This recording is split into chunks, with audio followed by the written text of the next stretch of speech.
Cat Eye's words hit the nail on the head. She also revealed the latest news in a rather exaggerated manner. In order to find you, Secretary, he almost plowed through Xia City. The person on the other end was silent for 2 seconds before replying, Spring City. Huh. Cat Eye's already bright pupils dilated a little. She was truly interested. She simply sat on the curb of the road. Her long legs, which seemed to glow like a man's, were spread open. Even though she was covered by shorts, she still wantonly attracted the attention of the opposite sex, and even the same sex around her. Tell me in detail. If you don't explain the situation, how am I supposed to know what you're up to? Aya, what's there to hesitate about? I won't laugh at you. A minute later, this bold and gloomy girl burst into laughter as if no one was around. She nearly fell backwards. Her sharp laughter painted the scene she had created with her own hands. It painted an even brighter color. It scared away a few people, but it attracted even more people. Cat Eyes turned a blind eye to this. She just laughed at the boss who dominated her life to her heart's content. Oh my God, why do you have to be so stubborn as to crash into a specialty store? There's so many on the streets. Fine, there are a few professional off-road cars, but aren't your eyes and ears the most well-informed? It's just a trifling spring city. You've gone through the Civ-style Earthwheel twice. Are you afraid that you won't be able to find a suitable car? The person on the other end was silent for a moment. Finally, a shout was heard. Isn't that just stealing? How can I do that kind of thing? This shout was not so much a rejection of morality. It was better to say that it was a shameful anger that came from a brain turning a corner. Cat Eyes grinned. Wait a minute. Let me look at the news. TSK. Spring City's Central Business District. Over 20 minutes of power outage. This kind of loss should be in the tens of millions. You've just burned someone's tens of millions, and now you're even arguing about a car. Boss, your way of thinking is truly rare in the world. I'm impressed. How can accident and intentional compare? The voice on the other end gradually weakened. It was obvious that he couldn't find a more convincing reason. At this time, Cat Eyes took a step back. Fine. After all, this is an atypical situation. But are you sure you don't want to use a quick and convenient method? Of course. The bitter taste of reaping the fruits of one's own actions seemed to seep in from 2,000 kilometers away. Cat Eyes laughed in satisfaction at this, but she didn't want to go too far. In the end, a lawful boy was better than a chaotic boss. She thought about how a certain person had a bag full of money but couldn't spend it. His methods were wrapped in a cocoon of his own making. He was all alone, 2,000 kilometers away. It was quite pitiful.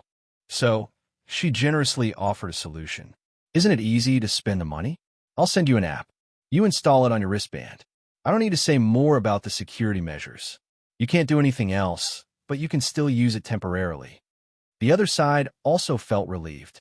He thanked her over and over, completely lacking the demeanor of a boss. Unfortunately, there were strict and even harsh restrictions on the authority of the closed system. Such an intense contrast made it hard for the dark clouds in the bottom of Cat Eyes' heart to be blown open, scattering the radiance of delight. The wristband rang again. I'm so stupid. The corner of Cat Eyes' mouth twitched. In the end, she still accepted the call with a slight arc, seeing how the other side called out Sister Cat Eyes several times. I'll give you a cover. While Cat Eyes was weaving her web of lies, Luo Nan had just finished downloading the app through the link provided by Cat Eyes in Xia City, 2,000 kilometers away. Cat Eyes reminded him that he needed to take proper security measures. Luo Nan was even more ruthless. He directly downloaded the app onto his external neuron, the virtual brain system. Let's see what can trick him this time. The name of the app was very straightforward. It was called Transaction. The first interface that opened after installation was a three-dimensional map of the world. Hundreds and thousands of dots of light were scattered across the map like scattered stars. They were distributed in various locations around the world. Looking carefully, Luo Nan discovered that these dots of light were not only located in the world's 88 large metropolitan areas, but they were also scattered throughout the vast non-urban areas. Cat eyes didn't explain too much to him, but the novice guide built into the app was quite humane. Luonin soon realized that each of these thousands of dots of light was a hidden transaction location. The foundation of their existence was the vagabond tribes that were inharmonious with the modern metropolis civilization. They were located in every corner of the world. That's right. These transaction locations were established by vagabonds of the wilderness. They followed the migration of the vagabond tribes and moved without end. The transaction locations represented by each dot of light weren't necessarily accurate. They were constantly changing. They were reflected on the app, and they weren't refreshed in real time. However, with the implementation of the Vagabond Act in recent years, large amounts of vagabonds returned to the cities. Many of the tribe's transaction locations entered the cities as well. Their existence was reasonable. Their existence was demand. These flea markets that were completely separated from the social network of authority had their own value to vagabonds, to ability users, and to certain people who sought convenience. They were able to survive within the cracks of policy and human relations. They had a far more stable environment than the wilderness. The app showed that there were 2 vagabond transaction locations in Spring City alone. There was a brief description of the goods and information. Online shopping didn't exist here. Only face-to-face transactions were possible. Due to the special nature of the transaction locations, the barter model was a bit more popular. If one wanted to use credits or honor points, one would have to pay a rather heart-wrenching commission fee. Luo Nan first confirmed the goods and then looked at the distance. He finally chose the U-Hole market that was about 40 kilometers away from the CBD. Yep, this was the closest one. He still needed to check the bus routes. Wait a minute. If he didn't want to leave behind any traces and maintain his moral standards, then this method wouldn't do. Hiss! Luo Nan raised his head to look at the night sky that was once again obscured by light pollution. He suddenly felt that it would be quite good to burn off a few tens of millions. Luo Nan had recently been learning stealth and rapid movement techniques from Red Fox. He hadn't given up on the cultivation of the 9 orifices 6 roots technique. His physical fitness was still steadily increasing. However, running a marathon that was twice as fast as the world record was still tiring. And this was the plateau. It was already midnight in Spring City when Luo Nan entered the recycling stratum of Spring City while panting slightly according to the route indicated by the app. The sound of his panting was exceptionally clear in the silent and dark alleys of the building. It attracted the gazes of many people in the shadows. It was said that the 88 large metropolitan circles were all the work of copy and paste. Then the copy wasn't just the bright side. There were also the shadowy areas of the recycling stratum that the sunlight couldn't reach. Compared to the bustling business district, the recycling stratum of any city couldn't be put on the table, even though they were only a fine line away from bustling. This evoked a few hazy memories in Luo Nan's mind. He had come to a similar place when he was in Xia City. Back then, he was still a crow. Cough. Actually, his soul was attached to Ink's body. He and Cragburst had turned that area upside down. It was also there that he had rescued Rue-1. Speaking of which, gangsters seemed to really like the Beast faction's off-road vehicles. If someone were to jump out and yell robbery, wouldn't he be able to immediately kill them? No, snatch them back? This didn't violate basic morality, and it was much more convenient than going to some market or exchange. Luo Nan really did have a bit of expectation when his thoughts reached this point. But Luo Nan was soon disappointed. The sensor network in front of him fully displayed the surrounding geographical environment of the U-Hole market. It was different from the remains of the highway in Xia City that connected the inner and outer parts of the city. What ran through most of the lower stratum was an underground river that gradually meandered into the ground. Chapter 709. Since Luo Nan was unable to take shortcuts, the so-called robbery and counter-robbery became dull and uninteresting. However, there were some people hidden in the shadowy corners. They held a deep interest in a target who was walking alone in a narrow alley near midnight. There were more than one greedy gaze that roamed Luo Nan's body in an attempt to find traces of luxury goods. There were also some people who had pure inclinations towards happiness. It was a long night. Finding a random person to pass the time was good, Of course, there were even more people who had completely indifferent attitudes towards the people and matters in the corners of the alleys. They shut their doors and windows and went to sleep, saving energy for tomorrow's livelihood, or they tossed and turned in their own little world. This was the recycling stratum. Low-income people, vagrants, gangs, vagabonds. In short, they were people who had yet to adapt to this society. They injected chaotic emotions and colors into this area. In terms of spectrum, it wasn't to the point of despair, but it was quite far from normal. Emotions and desires were directly visible in Luo Nan's eyes, but he didn't believe that comprehending the mysteries within was an easy matter. If he were to make an inappropriate analogy, it would be like an electromagnetic wave. Visible light was only a small and insignificant part of its long spectrum. There were far too many other deadly things hidden deep within the indescribable layers. Luo Nan was just like the brilliant sun wheel that was rolling within the abyss. Even though it was separated by an endless distance of space and time, it transmitted a tiny bit of heat. The divine ability it created made Luo Nan feel deep fear and reverence. Every time Luo Nan tried to understand it, he would always have the painful experience of drawing fire to his body. Even his body and mind would be out of balance for a few days. After a few times, his entire body was on the verge of collapse. In comparison, the ice-cold virtual brain system seemed much more amiable. In recent months, Luo Nan had devoted himself to the preparatory work of planning his hunt in the clouds. It had been a long time since he had taken the initiative to warm himself. Tonight, he was affected by the emotional atmosphere of the recycling stratum. His telepathic thoughts drifted over and was unexpectedly scorched. His mind was a bit gloomy. He didn't have the mood to play the game of snatching and counter-snatching. He simply released a bit of mental oppression.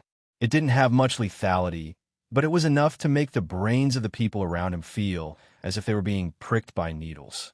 Whoever had more evil thoughts would suffer a more miserable backlash. Luo Nan had been roasted by the abyssal sun wheel for several months, but it wasn't as if Luo Nan hadn't gained anything at all. He learned these little tricks without having to learn them. Soon, a series of groans came from the darkness. The floating malice was like a mosquito that had been sprayed with medicine. It hummed and scattered in all directions. After that, the surroundings became completely quiet. Those who were able to stand guard outside the vagrant exchange knew how to behave, even if they were gangsters. With so many aptitude users entering and exiting, even if there was only 1% or 1,000th chance of conflict, it would be enough to beat this group of people into submission like dogs. Luo Nan was able to easily arrive at the pier that led to the U-Hole Market, the main entrance. The entrance that connected the mortal world, the inner world, and the underground black market was placed in this not-so-remote location. There would certainly be some concealment. What appeared on the outside was a sealed-off factory area. It was currently in a state of desolation. Luo Nan didn't know what it used to be. It looked like it was riddled with holes, and even the main entrance was covered in rust. In fact, it was sealed quite tightly. It was hard to get a full view of it from the densely packed high-rise buildings and the surroundings. Luo Nan followed the instructions on the app and found the verification switch on the dirty main entrance. He entered the verification code, but the main entrance didn't move. Instead, a small door to the side opened. After entering the factory area, there was a wide, two-way, six-lane road in front of Luo Nan. It led directly to the pier. The markings on the road had long since been ground down, but the road was still smooth as a whole. It was probably a remnant of the factory's early days. Behind the main entrance were a dozen or so old electric scooters. They could be considered a means of transportation. There was quite a bit of distance between the main entrance of the factory area and the pier. Luo Nan didn't pay attention to them. He sized up the place with a few glances. He saw an armed robot guard that had just entered standby mode in the guard room to the side of the main entrance. Opposite the guard room was a disguise room. Well, even though the shop was quite cold and cheerless, the service was quite meticulous. Disguises and modifications were a must if Luo Nan wanted to achieve a perfect crime. Right now, Luo Nan's face was smeared with Red Fox's secret color-changing ointment. He appeared quite a bit older than his actual age, but it was just a simple disguise. It was hard for others to notice any flaws in his movements that were as fast as thunder. There were certainly not enough people in a place like this where there were too many eyes. Luo Nin didn't hesitate. He directly entered the disguise room. The door guard room was just the entrance. The true disguise room was deep underground. It could be considered a completely different world. There were many dressing rooms arranged inside the disguise room. It looked like it could accommodate a dozen or 20 people changing their appearances at the same time. This didn't seem like a black market. It seemed more like the backstage of a small theater. Luo Nin was half fumbling and half looking for fun. He followed the guidance of the AI housekeeper in the disguise room and picked a dressing room to enter. He touched here and looked there. He looked at the hundreds of different disguise techniques. Many of them were fully operated by AI. They didn't require any human intervention. It could be considered an eye-opener. However, Luo Nin didn't play any fancy tricks according to Cat Eye's instructions. He just chose the simplest and crudest method of wearing a mask and a cloak. He spent more of his energy on another set of equipment. Aside from changing his appearance, the dressing room also had a credit exchange facility. Traders who came to the black market could exchange credit points from the secular world and honor points from the inner world for black market currency. It was said to be quite safe, but Cat Eyes didn't recommend it. This was because the exchange facility had an excellent credit system attached to it. These were Cat Eye's words.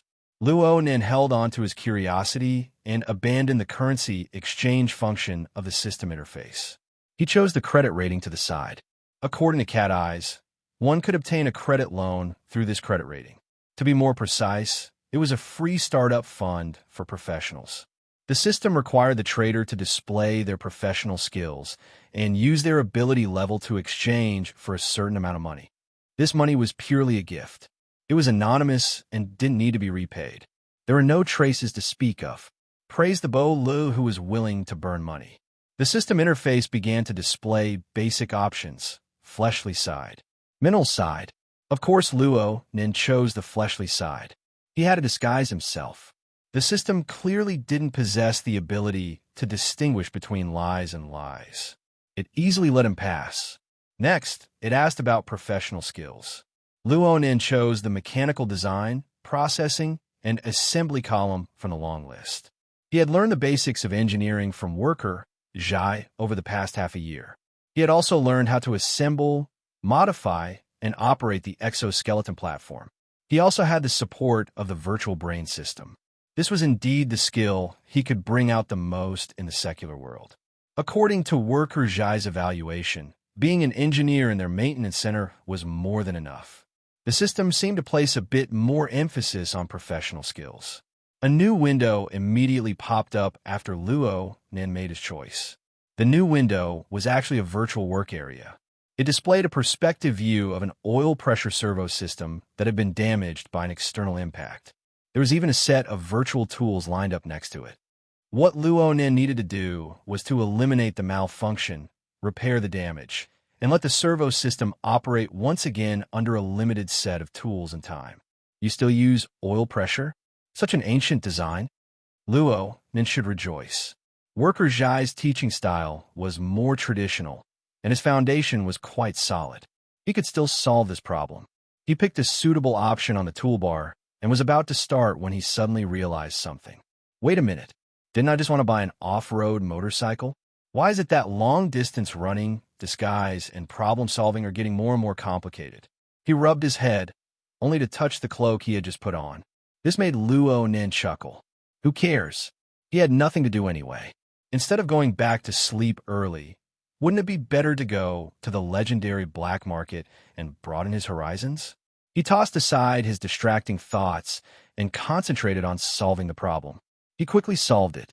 But after this checkpoint, what followed was no laughing matter. A series of professional questions popped up in the virtual work area for a period of time. They covered design, maintenance, processing, assembly, and many other aspects. Some were difficult and some were easy. Luo Nin was able to answer some of them with ease. Some of them required him to rack his brain and sweat. Some of them were simply skipped. Just this question bank alone was an extraordinary accumulation of knowledge, not to mention anything else. In particular, there were practically no theoretical questions within. All of them were concrete and detailed examples that were used. The Imperial exam required practical experience. In comparison, the knowledge that Worker Zhai imparted was a bit more academic. Fortunately, they had been together for the past few months.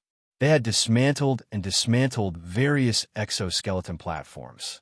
They had accumulated a large amount of experience. Luo then had set up a forward operating base from scratch in the desolate wilderness. He had encountered and solved many problems, so he wasn't blindly scratching his head. Even so, there were some problems that Luo Nan had to refer to the structure of the virtual brain system in order to pass the test. Luo Nan was truly drenched in cold sweat after this round of testing. He hadn't been this nervous, even when he faced two teams of Deep Blue Squad at the Energy Center. But this also allowed him to have a more detailed understanding of the flaws in his own knowledge structure. His overall train of thought was clear. When he faced the interface that indicated that the evaluation was complete, he simply wanted to return to the starting interface and refresh again. The current Luo Nan had a whole new level of respect for the Vagrant Exchange. Think about it. It was just mechanical design and processing, yet there was such a rich question bank. There were dozens of categories of various sizes. Wouldn't the scale be even more terrifying when all of them were added together? Luo Nin really wanted to make a copy and bring it back. The disguise and credit evaluation had been completed while Luo Nan was sighing with emotion. Luo Nan looked into the mirror. Inside was a cloaked and masked man. He could tell with a single glance that the man had disguised himself. It was a crude arrangement that said, "I just don't want you to know who I am." The concealment function became more and more effective. Chapter 710. Luo Nin didn't really care about the effects of his disguise right now. His attention was completely drawn away by the professional credit assessment exam. The credit rating system didn't immediately give a result. It just opened a private passage in the dressing room for Luo Nan, indicating that he could leave. At the other end of the passage was an old workshop. The production line inside had already been dismantled. Luo Nin was familiar with the place right now. They were all common testing equipment from the martial arts gym. This was the place to show off his extraordinary power. But Luo Nan's mind was filled with the professional exam results. He didn't have the mood to show off. He just tested his explosive power and displayed a standard that clearly exceeded the limits of ordinary people. This time, the credit system finally responded. The terminal at the entrance of the old workshop displayed, "The credit rating has been completed. Do you want to create a virtual ID?" There were two options, yes and no. The options were simple, but a large section of explanation popped up when Luo Nin clicked on it. He knew that the problem inside was not simple at all. Choosing yes meant that he had to create a virtual identity on the Vagrant Exchange's intranet. Although it had nothing to do with his true identity, it would still leave a trace. He needed to have a certain amount of trust in the Vagrant Exchange's intranet. Trust my ass. The reason why he stayed up until midnight was because he didn't want to leave any traces in Spring City. Luo Nan was about to choose no, but wait. If he chose no, he would be completely anonymous. The system would give the exchange an anonymous card for transactions. This was a primitive method to erase the traces brought by information technology. But this would lead to a lower credit rating. His startup capital would be reduced to 5%, and he wouldn't be able to enjoy the in-depth services and benefits of the Vagrant Exchange. After leaving the exchange, he would have to start all over again.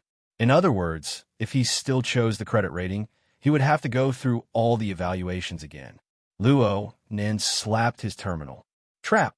It was definitely a trap. He was not annoyed by the 5%. After all, according to the rules, if he chose to be completely anonymous, he could theoretically obtain this startup capital repeatedly. Compared to the one-time overdraft of creating a virtual identity, the former had more restrictions than the latter. Otherwise, no matter how rich the investor was, he would have to be prepared to spend a lot of money after a dozen or so times.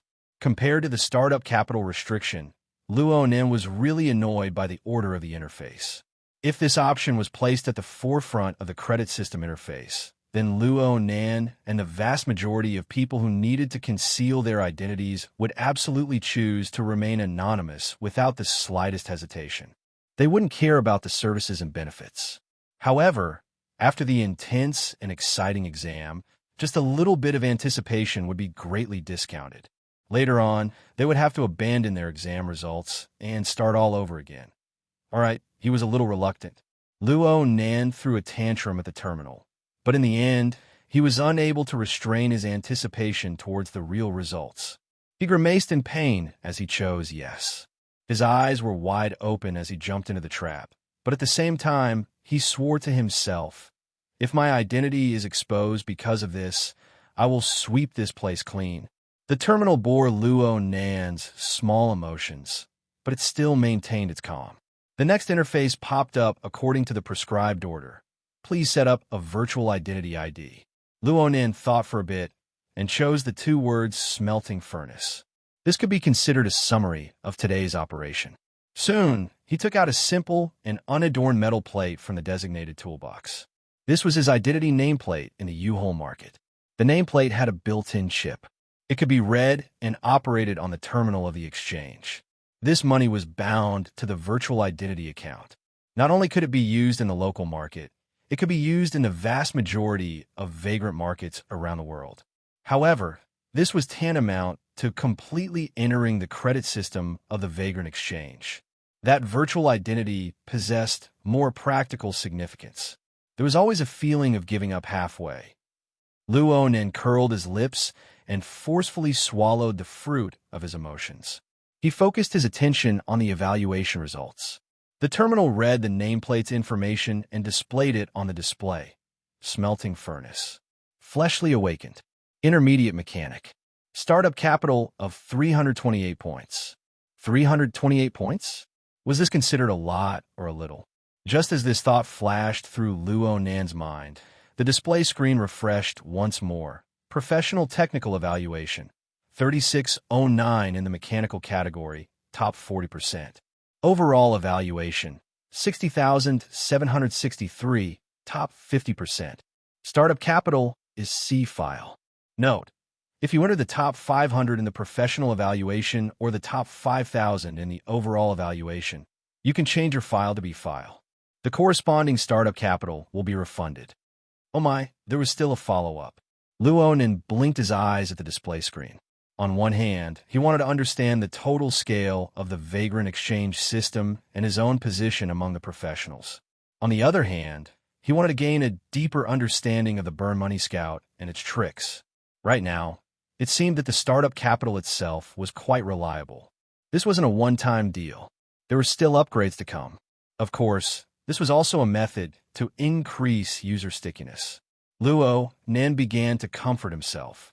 Fortunately, he chose to establish a virtual identity. Otherwise, if he followed the standard of 5%, he would be left with less than 20 points. What would he do with it? Buy a midnight snack? It was almost 1 o'clock in the middle of the night. There were very few people who would mess around at this hour in the black market. There was not a second person who entered the entire time. Luo Nan completed his mental adjustment. He stepped on his electric scooter in a carefree and unhurried manner.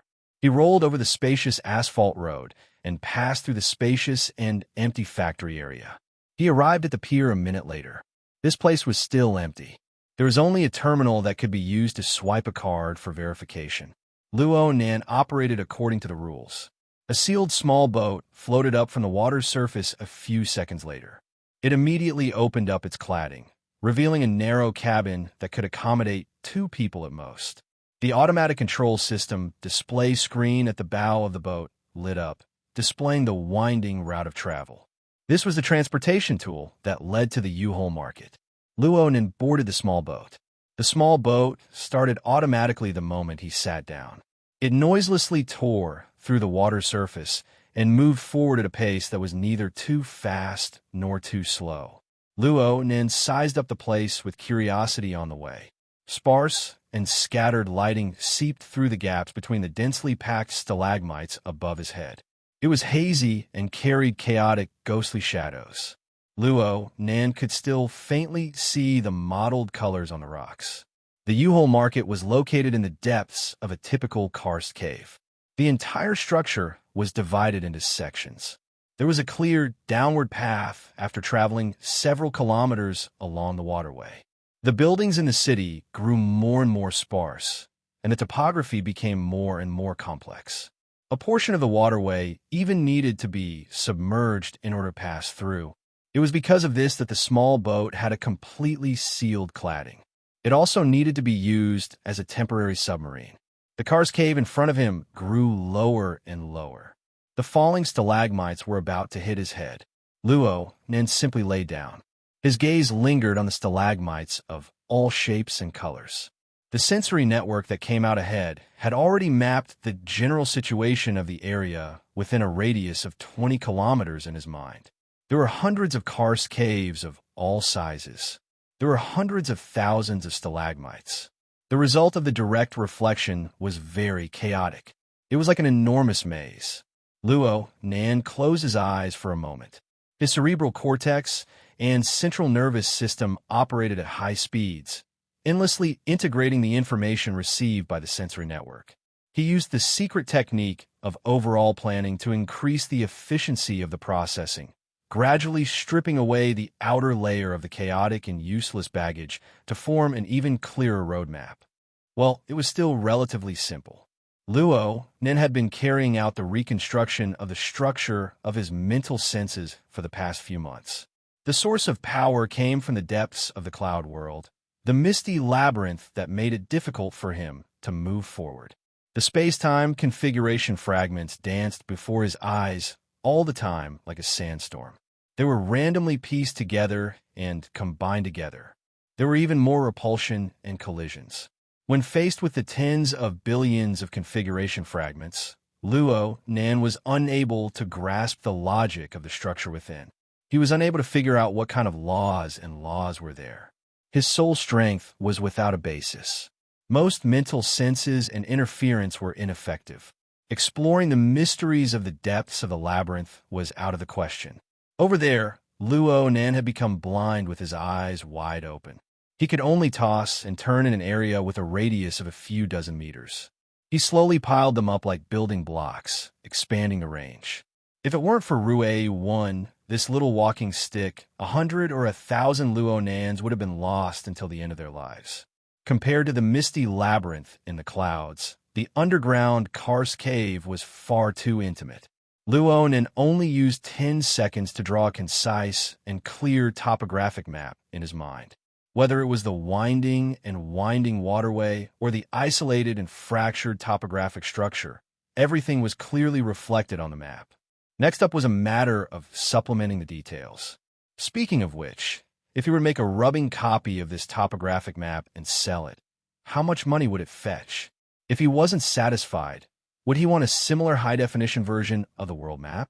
Luo Nin still didn't have a trusting attitude towards the 328 points of starter capital. His mind revolved with business. The AI within the small boat emitted a warning sound while he was pondering. It warned the passengers that they were about to enter the water. The stalactites above their heads had already fallen down piece by piece. Some of the edges had already pierced into the water surface. The small boat's fully enclosed cladding slid and docked, sealing the already narrow cabin even more tightly. They entered the underwater phase. The lights within the cabin lit up, and the oxygen supply system began to operate. Overall, it didn't seem stuffy. Luonin blinked and looked at the half-worn paint on the cladding. He thought, next time I come here, I must definitely try the entrance outside the city. That place is much more spacious and convenient. However, it was quite interesting to carry out underwater in this manner. He looked at the waterway topographic map that he had sorted out earlier. It seemed that this was the only way to run through the 4 levels of the U-Hole market. There were over 20 large and small black market areas. Luonin pulled up the trade app and looked at the relevant explanation. Sure enough, the U-Hole market was ranked at the top of the hundreds of vagrant exchanges in the world. There was a bit of an adventurous flavor to it. Unfortunately, he was the type that had a map-wide hack. Luonin burst out in laughter. The sound of laughter hadn't died away when the small boat suddenly shook. It seemed to have collided with something. A muffled vibration came in and the boat's entire body drifted to the side. Then it collided with the uneven stone wall on the side of the river. This time it was clearly heavier and Luo Nan felt dizzy and disoriented from a jolt. Chapter 711. Luo Nan instinctively panicked upon encountering an accident, but he soon calmed down. Basically, the most difficult way for him to die was to be electrocuted to death. The other was to drown to death. Of course, the most miserable way for him to die was to be electrocuted to death or drown to death. In any case, his mental senses were already focused, and he immediately confirmed that the small boat had encountered a car accident. No, it was a boat accident. The small boat had collided with a stalagmite that had sunk to the bottom of the water. As for why it collided, it was because the stalagmite that had sunk to the bottom of the water had suddenly bounced up when the small boat passed by. The top of the stalagmite had risen, and the small boat's navigation system had made a mistake in its judgment. The small boat was unable to dodge in time. Looking into the cause of the accident, the relatively gentle waterway did not have any strong turbulence in the water. The stalagmite had moved on its own. Could it be that the distortion of the wilderness had caused the stalagmite to become a spirit? Then Luo Nan saw that the front end of the stalagmite and the small boat had already cracked open for some unknown reason. Large amounts of water poured in, and there were flickering electric flames jumping inside. However, the flames were soon extinguished. Luo Nan's mental senses were limited by the precision of his senses. Without the support of special techniques, it was not enough to naturally penetrate the completely sealed, opaque barrier. But it was different if a hole was opened. Oh my, this is truly a pleasant surprise. Luo Nan reached out and slapped the cover. Since the outside of the small boat was still underwater, the cover adhered to its own mission under the control of the system. It firmly sealed itself. This was not a problem for Luo Nan. The external neuron poked at the system, and the cover ignored the surging river water and opened on its own. Luo Nan shivered from the shock of the ice-cold river water. However, not a single drop of water seeped in, aside from the transmission of the chill.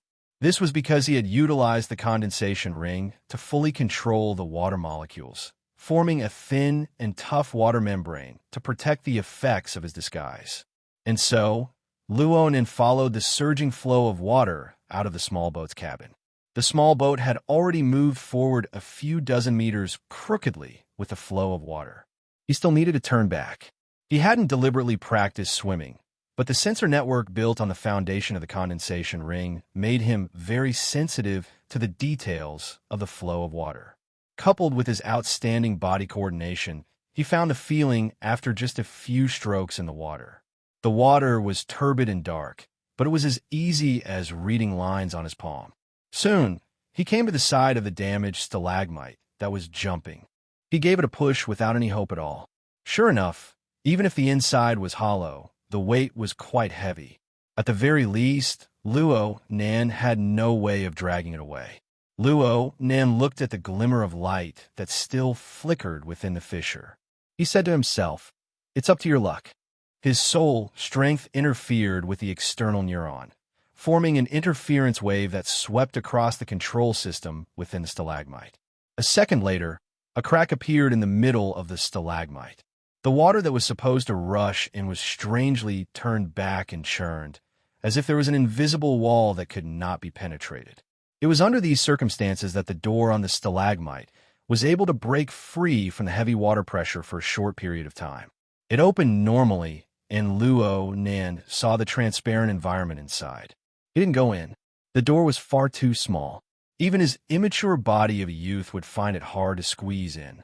With a slight thought, the water that had been blocked outside the door swirled and surged in. It was like an iron wok in the hands of Chef. It performed a unique skill similar to a flipping ladle. It dipped inside the stalagmite, and when it surged out again, it carried a small human body with it. The human body moved at an appropriate angle, avoiding the damage that might come from the door's collision. Perfect. It was just as Luo Nan's mental senses had predicted. This was a child that was at most 5 or 6 years old.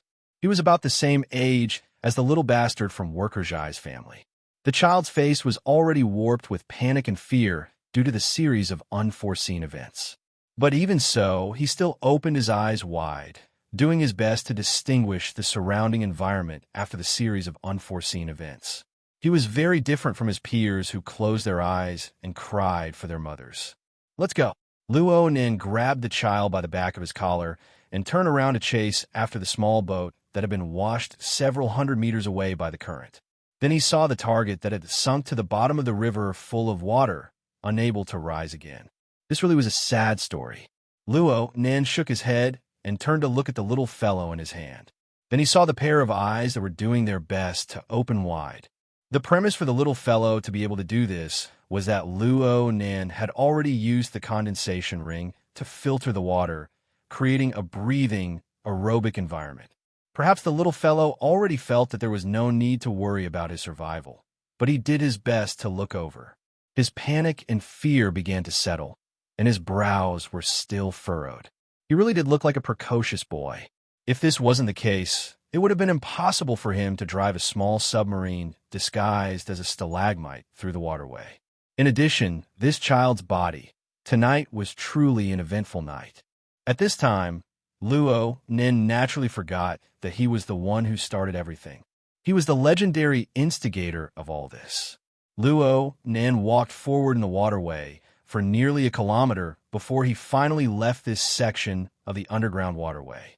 Then he found a relatively flat riverbank and climbed up while carrying the little fellow. Illumination appeared once more here, reflecting the blurry outlines of the surrounding karst cave. The U-Hole market paid more attention to the construction of basic facilities, but no matter how much attention they paid, they couldn't withstand the appearance of accidents. I'll compensate you. Luo Nin still hadn't thought of how to communicate with the precocious boy in his hand, but the boy took the initiative to express his attitude. Other than his voice being a bit shaky, everything else was quite good. After all, he was soaked in water. He wasn't like Luo Nin. His entire body was dry. It was as if he had swum in a fake waterway. Luo Nin blurted out a sentence. That small boat isn't mine anyways. Crap. He forgot to change his voice. Also, the moves he made earlier seemed to be all on the mental side. Right when Luo Nin suddenly woke up and was vexed, the precocious boy went, "Oh."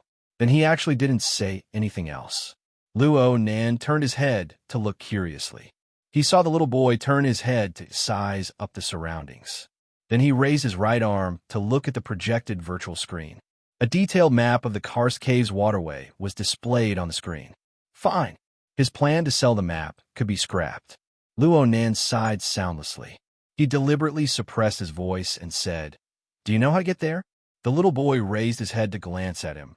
Cave 47 is surrounded by water. Oh. Luo Nin finally understood when he saw the gaze the little boy cast over. So it turns out I'm the one doing it. It was rare for him to meet someone younger than him. Luo Nin wanted to tease the little boy a bit. He imitated the tone of a cold-blooded killer in the movies. In this era, labor costs are the most expensive. Luo Nin's gaze shot towards the little boy's right hand as he spoke. The temperature in Spring City at the end of April wasn't low. The little boy wore a small cashmere glove on his hand. The sleeve of the glove covered his entire right arm tightly. The little fellow was very sensitive. He lowered his raised right arm. Luo Nin felt that he was being a bit rude, so he stopped teasing the little boy. Forget it. Let's go. Even if you're being kind, you need to finish what you started. He didn't ask the little boy about the map anymore. Even though he didn't know what Cave 47 and Cave 57 were, he had an entire set of water maps of the karst cave terrain in his mind. He was very clear that he just needed to head east and cross a secret underwater passage to enter the cave market. There was a small trading market at the edge of the cave market. It was naturally convenient to go there. He grabbed the little fellow's collar out of habit and prepared to head east. Who knew that the little fellow would struggle? Go that way. The little boy used his left hand to point in the direction they came from. Go back.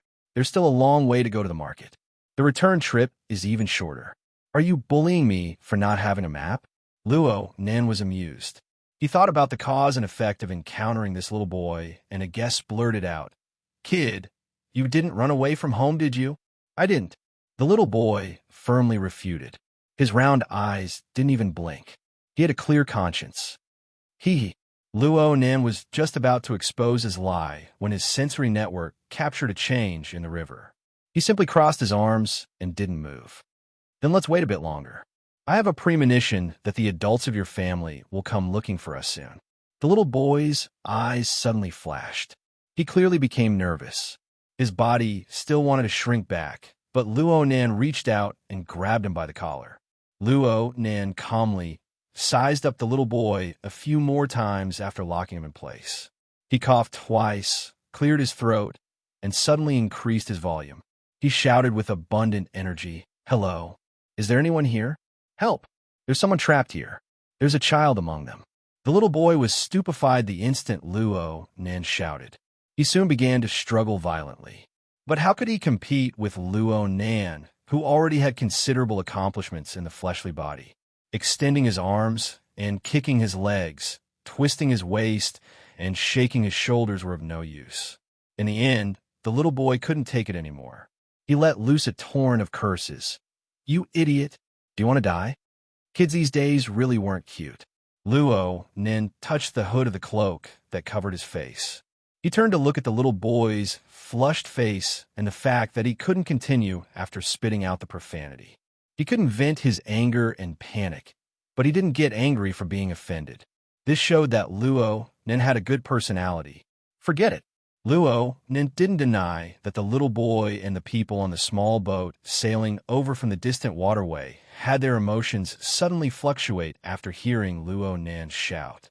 The color and structure of their emotions had more or less made Luo Nin pay attention to them. However, it was too late to say anything now. The waterway was soon illuminated by bright spotlights. The strong light pushed the shadows of the stalagmites in the water, rocking this isolated karst cave. Far away in the waterway, two small boats that were exactly the same as the ones sunk to the bottom of the waterway. They sailed over from the waterway one after the other. Yep, there was a third one underwater. The small boat was still some distance away from this place, but someone was already shouting on the boat. "Polio, is that you?" No one answered. The person on the boat continued to shout loudly, "Friend over there. Look after the child. We're almost there." "You're quite polite." Luo Nan faced the little boy with a smile, still grabbing him by the collar. He really did look after the boy. The little boy glared fiercely at Luo Nan and cursed with a hoarse voice. "You idiot. This cloak and hat is really quite stupid. All right, you're called Polio. What's your nickname?" "Idiot." Chapter 712. Two small boats approached on the surface of the water. There were a total of 3 people on the boats.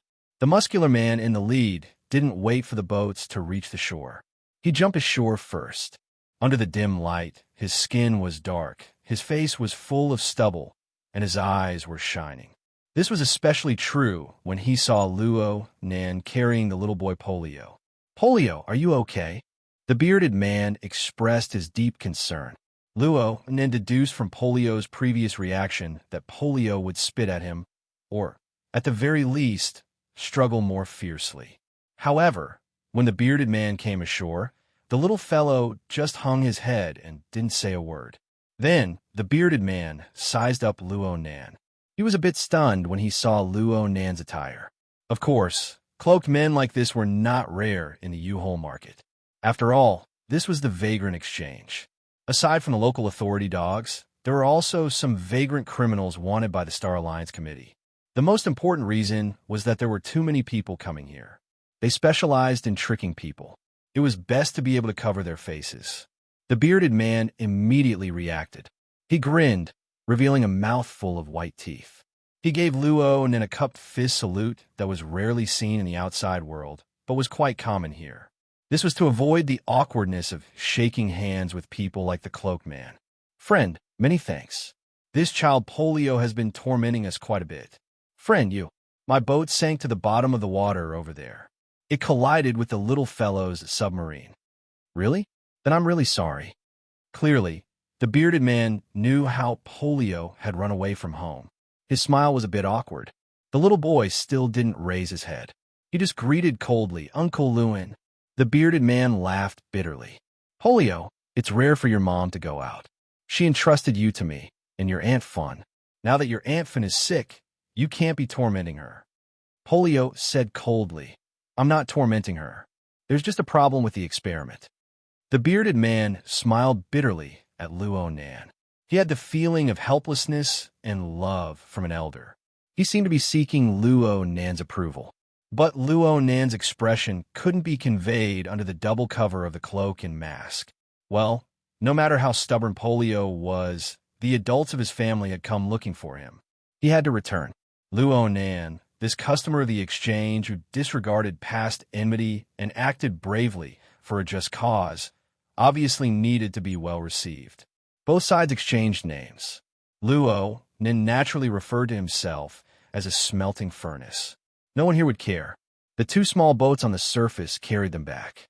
As there were only 2 seats on each boat, Zhang Luan smiled and said, I'll squeeze with Polio.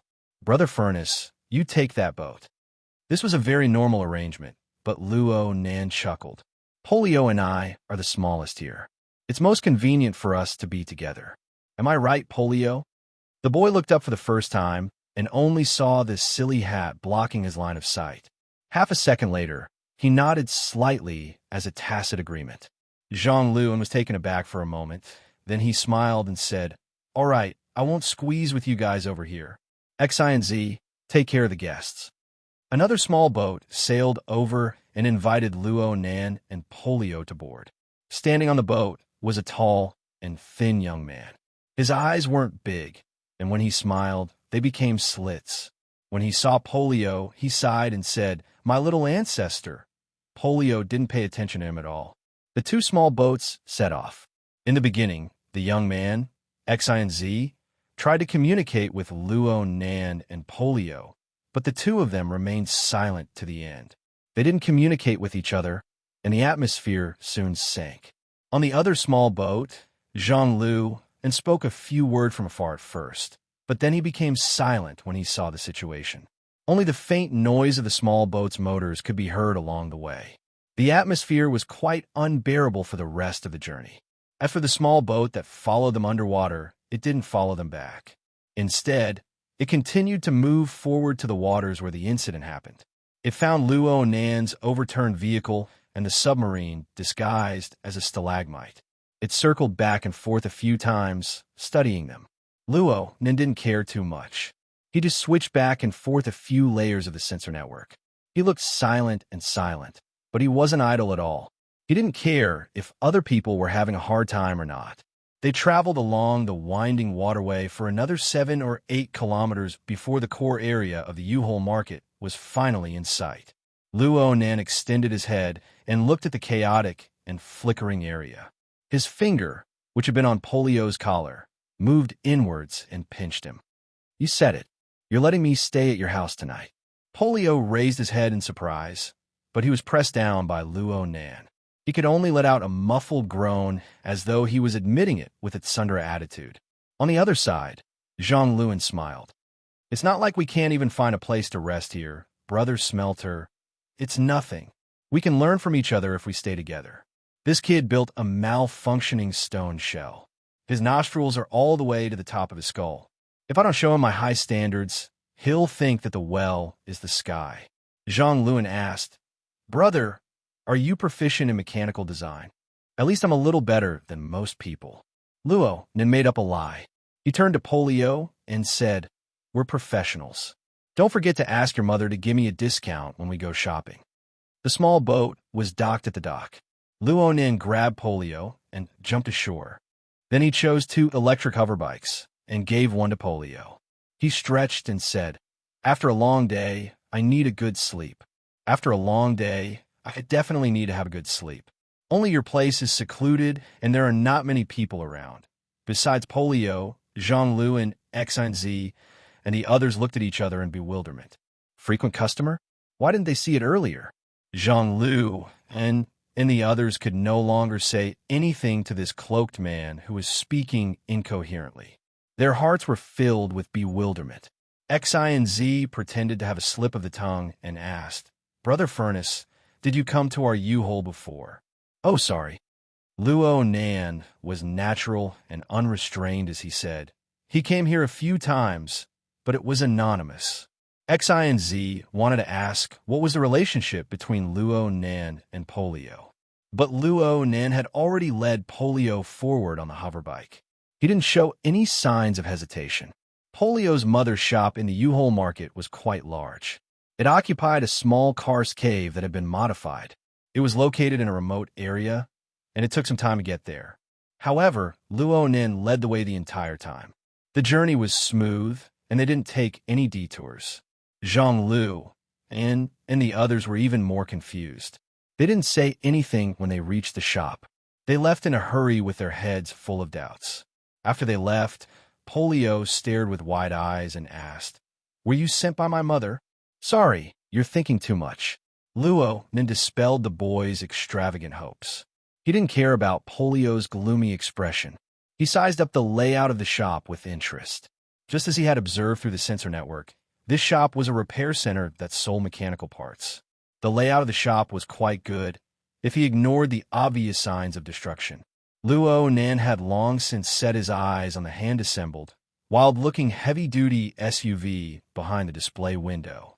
He felt that this was simply the arrangement of the heavens. "This car is mine. I'll help you solve your problem. Give this car to me." Polio was indeed a precocious boy, but he couldn't find any logic in his small brain when facing a character like Luo Nan, who defied common sense. He subconsciously raised his right arm to make a gesture of strength, but his expression suddenly changed when he raised his right arm halfway. His entire arm froze in midair. It swayed up and down, but it no longer obeyed his orders. Luo Nan looked over. Polio's face was swollen red. He turned around and ran madly toward the second floor of the shop. But no matter how intense his movements were, his right arm maintained a stiff posture. It was hard to move. Luo Nan didn't follow. He stood in place and frowned. 2 minutes later, there was a bang from upstairs. Something crashed down and rolled on the ground, making an ear-piercing noise. What followed was a series of smaller crashes, one after another. Luo Nan hesitated for a moment, but he still walked upstairs. Polio was half kneeling on the ground in a room on the second floor. There was an empty box in front of him, and there were other parts and sundries on the ground. They were undoubtedly the source of the previous noise. Polio's right arm maintained a stiff posture. His movable left hand pounded the floor again and again without holding back. He was gritting his teeth. His eyes were red and tears were swirling, but he didn't let them fall. Luo Nan couldn't help but be moved by the intense emotions of a 5- or 6-year-old child who was controlling them in a self-mutilating manner.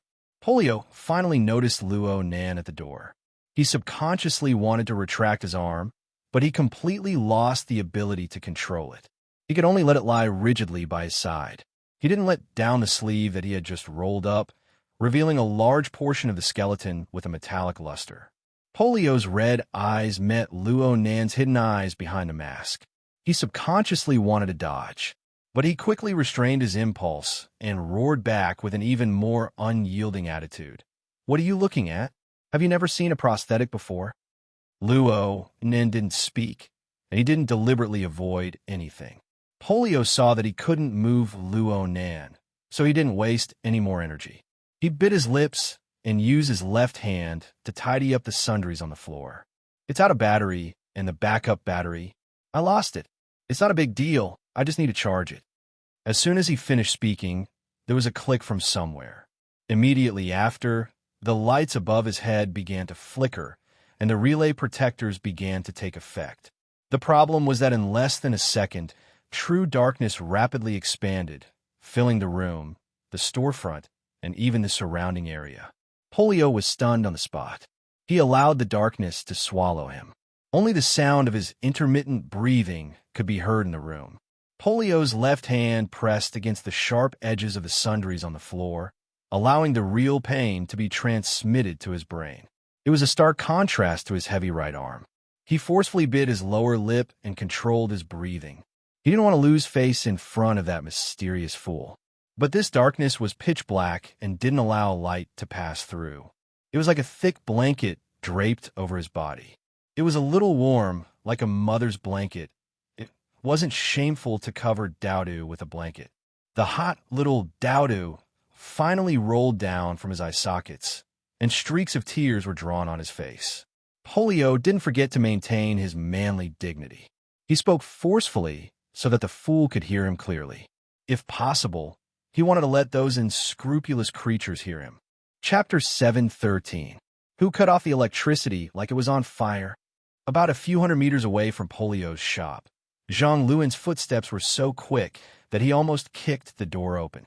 He growled at the group of people in the hall. There were 7 or 8 people sitting or standing in the hall, and they all looked over in shock. Zhang Luan's face was rough, but he was very scheming. Otherwise, he wouldn't have such a wife by his side and still be able to plan today's events. However, the ups and downs of the situation tonight and the successive changes put him under great pressure. It also caused him to have a bellyful of evil fire, which immediately exploded when he was stimulated. Brother and someone came up and tried to explain, but Zhang Luan thought he was the culprit. He glared at him and pushed him in the chest. Are you an idiot? You can't even understand the gravity of the situation. That furnace isn't easy to get along with. Have you ever seen a guy who can roll around in the waterway without a single drop of water on him? Either he's lying or he has special abilities. He clearly knows that the U-hole is deep, but he still barged in. Do you think people like that can be provoked so easily? The person who tried to explain looked aggrieved. Brethren, it was Mr. Wright who ordered it. Mr. Wright? Zhang Luan's temper was blocked, but he quickly gritted his teeth and said, even if it was Mr. Wright, even if it was me, so what? A cold voice interrupted him. A door at the back of the hall opened, and a tall, middle-aged white man walked out, wiping the blood off his hands with a white gauze. Zhang Luan's pupils shrank. He tried to see through Wright's shoulder and the darkness behind the hall to see the situation in the room. His expression was so obvious that everyone in the hall could roughly see what was going on. The tall white man right threw the blood-stained gauze into the trash can and said coldly, "Don't worry, I left you some dignity. I didn't do anything too excessive. But because of this, your wife was able to show her loyalty and toughness and didn't reveal any valuable information." Zhang Luan's expression was very ugly, even if he and his wife parted ways and became enemies. Asking others to interrogate and torture him was undoubtedly a double denial of his dignity and ability. Disregarding everything else, the subordinates in the hall were obviously following Wright's lead. This was also a very natural thing. After all, Brain Demon, Wright was publicly recognized as one of the bloodiest figures in the wilderness. He was rather powerful and had a great reputation. He was just a middle-ranking member of a small order that had rebelled against him. In fact, didn't Zhang Luan himself only make up his mind to rebel after seeing Wright? After thinking for a while, Zhang Luan's anger was almost gone. He could only fight for some face for himself. Mr. Wright, we haven't found any traces of the church's holy relic yet.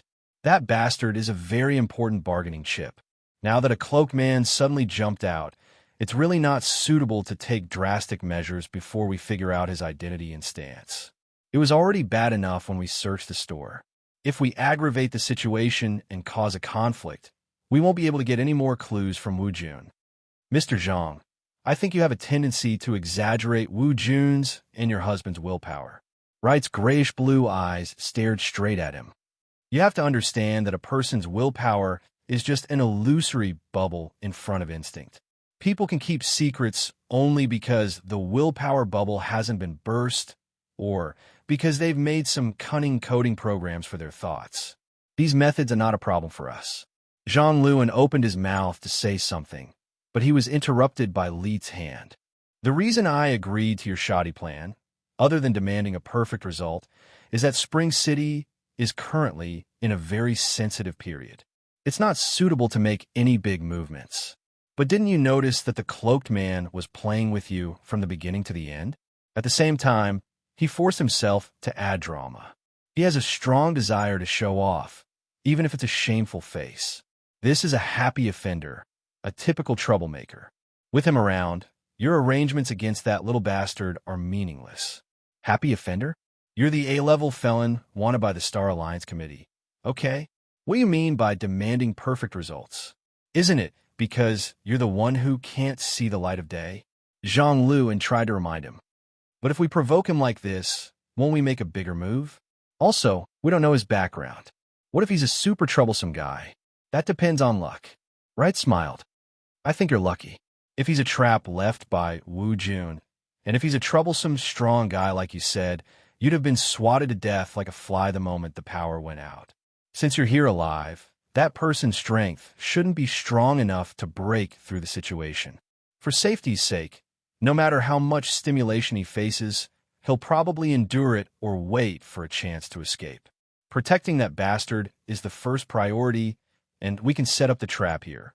If he's not, if he's just a self-righteous idiot who sees injustice, then the reason is right in front of you. He's an outsider who hides his head but shows his tail, and you, Zhang Luan, are the temporary guardian of that little pineapple. If there's a conflict, the exchange in Spring City will undoubtedly stand on your side. Hey, have you forgotten about the Grade A wanted criminal? It's hard to say for the Ability User Association in Spring City, but the military system is counting on people like you to provide funds. Zhang Luan swallowed the words that were on the tip of his tongue. From his nickname, it could be seen that the legendary Brain Demon was never a good-tempered person. He could only beat around the bush again. But Wu Jun's relationship with the Exchange and the Ability User Association is very good. If we really provoke those people, things will become very complicated. Don't you still have me? The corner of Leet's mouth split open. In his dark red mouth, the tip of his tongue that was shaking was as long as a blunt needle.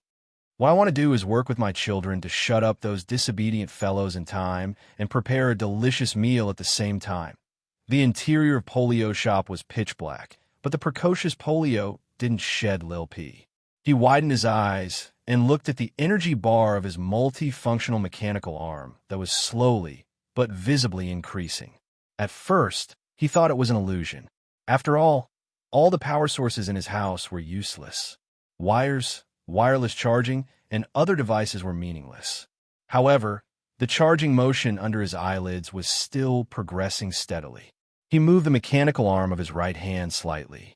His bionic fingers flexed and stretched, and the various parts of his body were checked. There were no problems. You can move a bit more. As long as I'm here, it's very easy to charge. Pineapple unconsciously grinned.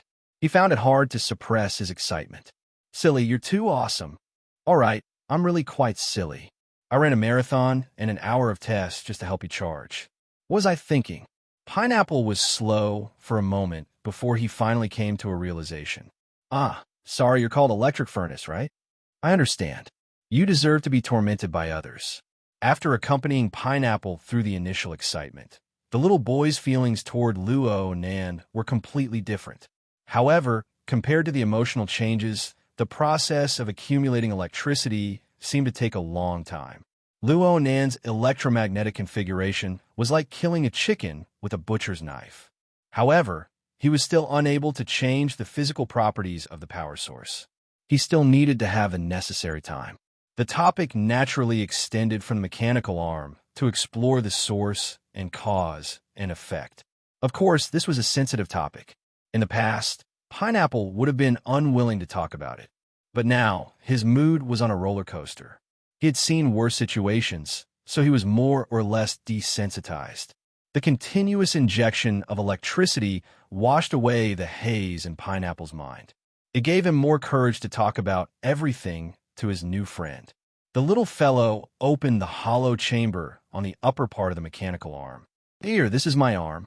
In Luo Nan's eyes, Pineapple's right arm, wrist, hand, fingers, and other body structures were all intact. There seemed to be no problems with the deeper bones, joints, muscles, and blood vessels. However, its total length was less than 20 centimeters. Judging from Pineapple's age and height, the length of his arm should be more than half that of a newborn. This was the level of a newborn baby. There is no doubt that this was some sort of developmental deformity. Ever since I was born, this arm has stopped growing. It has been maintained in this state. I have no way of controlling it. It's just an extra section. Faced with this situation, Luo Nan did not know what to say in order to not agitate Pineapple. He could only maintain his silence. The little boy became calmer as he spoke. Mom told me that with the current level of technology, there would definitely be a way. She brought me to see many doctors and made many plans, but she was never satisfied with them. Last year, Mom asked someone to order this mechanical arm for me. She said that it was temporary. Actually, I feel that other than its endurance, everything else is fine. Pineapple pretended to be magnanimous when faced with Luo Nan's gaze. With it, I could do many things that other children can't compare to. Although I wasn't the one who designed the stalagmite, I spent more than 2 months to assemble it based on the blueprint alone. Then it ran aground. Luo Nan regretted it the moment he spoke. Pineapple didn't retort. He just lowered his head and said, "There must be a problem with the shock absorber." I didn't want to cause trouble for Mom. After Antfin sent me a warning signal, I wanted to dive into the water and run away. However, I shouldn't have walked that route. The depth of the water and the width of the water channel are too much for me. It would have been better to hide in the deeper parts of the karst cave. Luo Nan watched a 5- or 6-year-old child seriously review his assembled underwater mechanical vehicle and the route planning problems. Even though Luo Nan wasn't considered an adult, he couldn't help but feel a sense of crisis, as if he was about to be slapped to death on the beach. What was I doing when I was 5 years old? I was probably crying because of my spineless dad. Kids these days, Luo Nan suddenly thought of something when his thoughts reached this point. Where's your dad? Dad? What's that? Is it edible? Chapter 714.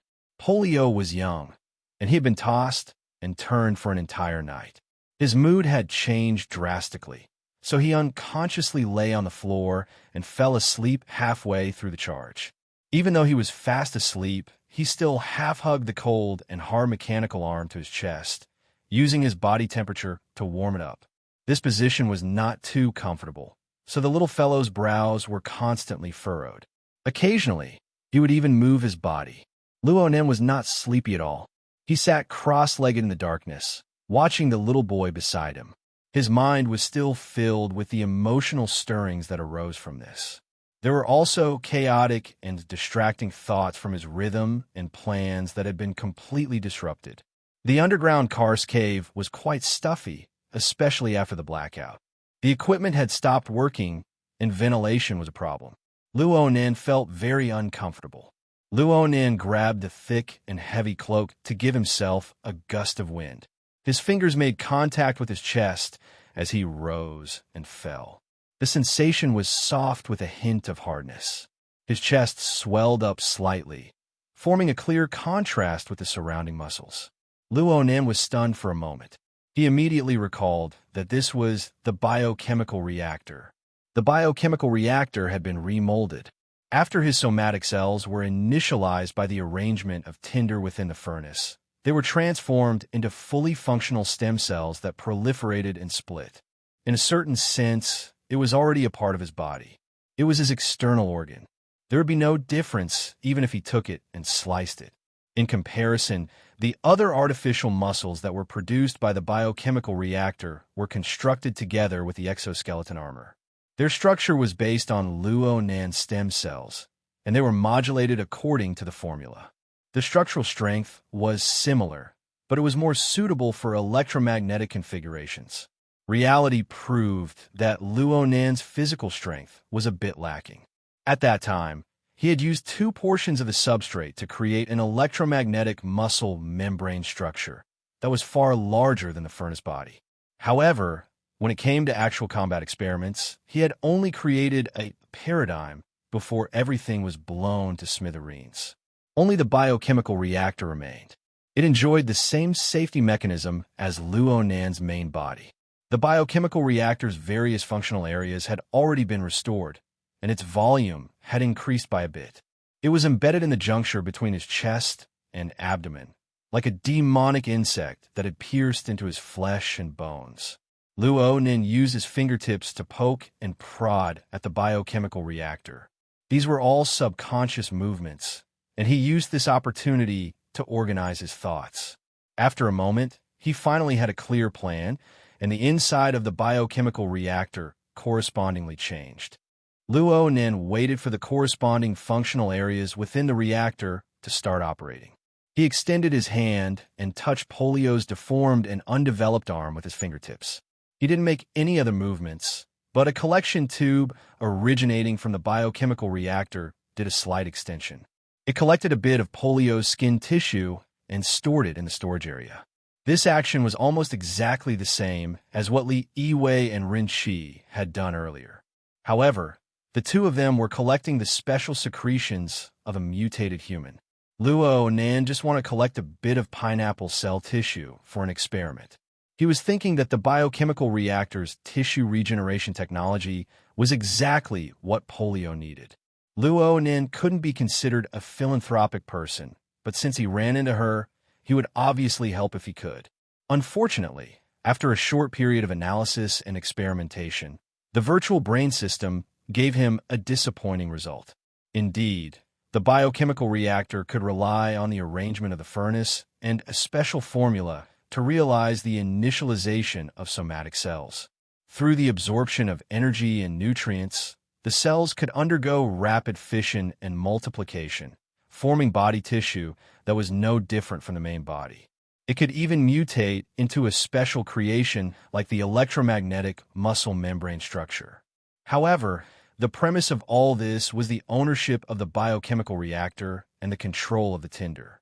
Luo Nan used his unique soul strength mode and the structural characteristics of his body and soul, which were blended into one after his formal awakening, to serve as the foundation for the biochemical reactor's activation and interdependence. Simply speaking, once bound, this night-level, basic colonization-type biochemical reactor could only be used by Luo Nan alone. He could also initialize Polio's cell tissue and reconstruct the tissue structure. However, this was a new product that had absorbed the characteristics of Polio's fleshly body. Luo Nan could use it, but if he transplanted it to Polio, the consequences of rejection, genetic pollution, mutation, and other unpredictable consequences would come one after another. Luo Nan vowed not to give up until the child was tormented to death. Taking 10,000 steps back, even if Luo Nan reformatted the biochemical reactor, erased all traces of himself, and gifted it to Polio. With Polio's current state and the foundation of his body and soul that lacked the support of extraordinary strength, it was impossible for him to realize ignition and activation.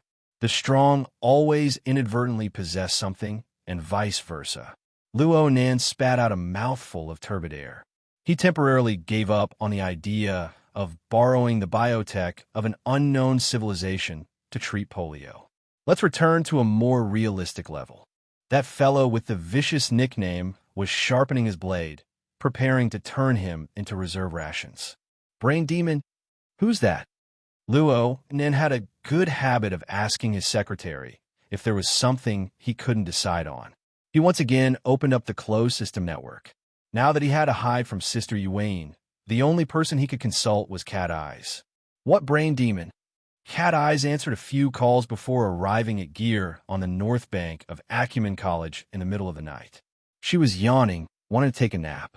She was conserving her energy in preparation to cover for that extremely unreliable boss tomorrow morning. Her favorite place to sleep was naturally the bar counter with alcohol. Therefore, she went to the public activity room on the second floor of the basement. Because she was sleepy and drunk, her brain was a bit sluggish when she heard this unfamiliar name. She paused for a moment before remembering. Brain demon? That moronic fugitive who believes in eating his own brain? That's a bit too much information. One moment you don't have money, and the next moment you're a wanted criminal. That's a lot of information, okay? Don't tell me you didn't pass the credit rating. Have you already fallen to the point of capturing wanted criminals to earn money? Cough. How is that possible? Actually, it's like this. Luo Nan had a general understanding of the sequence of events from Polio's narration. Actually, even if he didn't go through Polio, just the intelligence gathering of the mental sensor network was enough to string together a basic chain of events. The framework of the events was very simple. Polio's mother, Boss June, was an important character in a vagrant power. Zhang Lu and Xin and the others were members of this power. Zhang Lu An's wife was Aunt Fun, and she was Boss June's confidant. But due to some reason or conflict of interest, Zhang Lu and the others became traitors. They took advantage of Boss Jun's absence to deal with the problem to raise the flag. Oh no, it was a covert rebellion. Zhang Lu and the others were in a dilemma due to more complicated reasons. They clearly did something, but they didn't dare to go too far. They just wanted to capture Polio and use him as a bargaining chip. This gave Polio the chance to escape, and he met Luo Nan on the way. Luo Nan felt that he had spoken very clearly, but Cat Eyes didn't gain anything other than another round of yawns. Forget it. I shouldn't have had any confidence in your ability to express yourself. No wonder President Ouyang said that if it weren't for your quick sketching skills, the brains of the pitiful people who listened to your lessons would have exploded. I didn't say it clearly.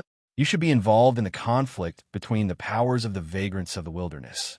You have to know that the tribes and gangs of the wilderness are as numerous as the hairs on an ox. 3 to 5 people make up a gang. 10 people make up a gang. There are also clans, companies, societies, and orders. Even a sociologist specializing in research wouldn't be able to figure out the twists and turns within. It's normal that you can't say it clearly. If you do, then it must be a misconception. However, if you can't even complete the basics of verbal expression, then it means that you lack a clear understanding of the core of this matter. In the end, you only want to intervene and help because you feel that the child called Polio is pitiful. You also feel that Brain Demon and the others are annoying. Well, you can say it like that. Then it's fine. That's right. I understand what you mean. Huh. This time it was Cat Eyes' turn to be stupefied. What did I say? Isn't it just a simple matter to be solved, simply? Don't let your imagination run wild and complicate things.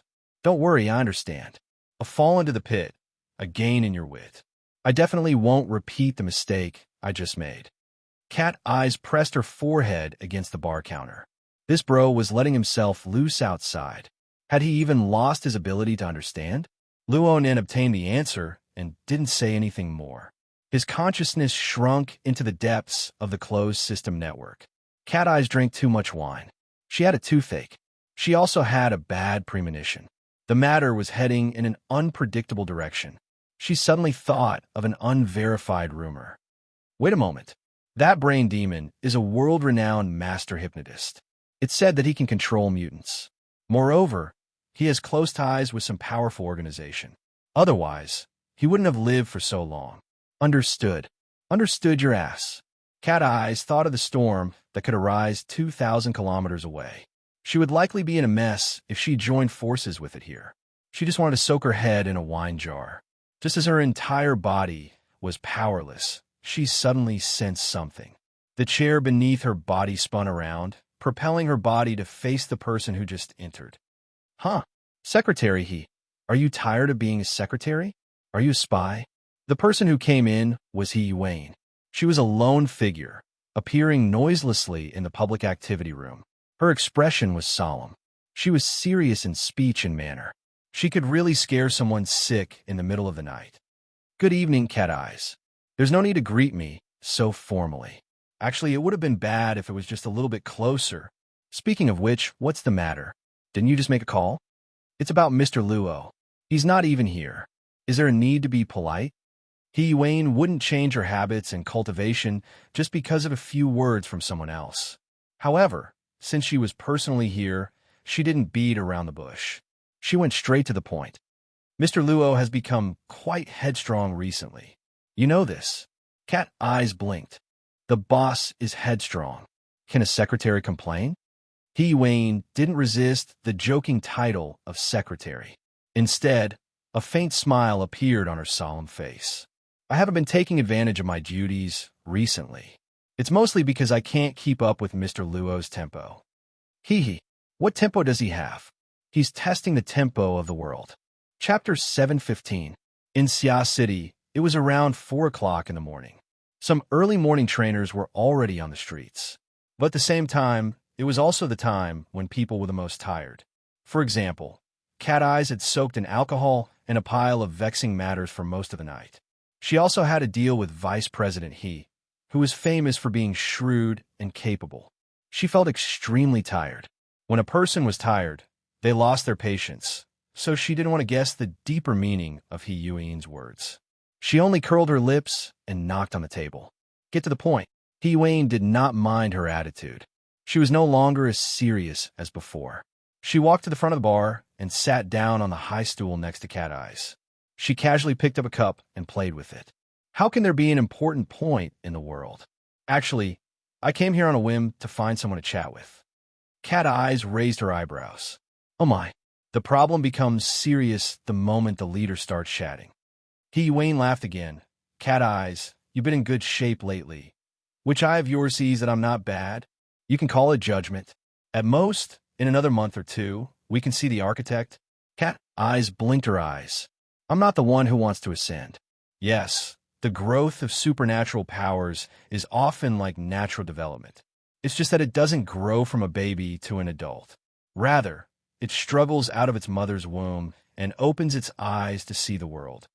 Hee, I know you're talking about someone. Do you want a drink? Seeing He Yuan nod her head, Cat Eyes snapped her fingers. The robot bartender behind the counter woke up from its standby state and concocted cocktails for the two. Amidst the soft sounds of the cup, liquor, soda, and ice cubes colliding, He Yuan's voice also carried a bit of an indistinct meaning. When extraordinary power substantially rises a level, it's almost equivalent to a rebirth. Just like a newborn baby, what he sees and feels is completely different from when he was in his mother's womb. So it's normal to test and adapt. That's right, we need to verify the results. But you must also take note that the baby is only stretching out his soft fingers, while we might be stretching out our deadly blades, and Mr. Luo. The finished cocktail was placed in front of He Yuan. The light blue wine swirled in the saucer-shaped champagne glass, like the transparent seawater near the shore. However, as soon as his fingers exerted force, the wine in the cup turned into a whirlpool, violently rubbing against the walls of the cup. What Mr. Luo found out is a storm that can stir up the world. Cat Eyes let out a whistle. So what if he did? Just because he can control the storm, we have to tie up all his fingers or just chop them off? He Yuan gave a rare shrug. I just believe that there are shortcuts to experience and learning. Words, some things might as well be said directly. Anyway, I don't really like this boss. If your conditions are right, maybe I'll agree on the spot. Sorry, I don't know. He Yuan took a sip of the light blue wine and immediately let the rim of the cup stop at her lips. She subconsciously bit down on it. This was a very uncharacteristic action of Secretary He, but Cat Eyes found it a bit more pleasing to the eye. There's only a fine line between wanting others to do something and forcing others to do something. I don't think I can grasp the scale of this, so I hope to find more people to help me think about it. And then you found me. Cat Eyes tilted her head to look at her. He Yuan smiled and raised her cup to show her respect. Well, it's my pleasure. Cat Eyes also picked up her own cup.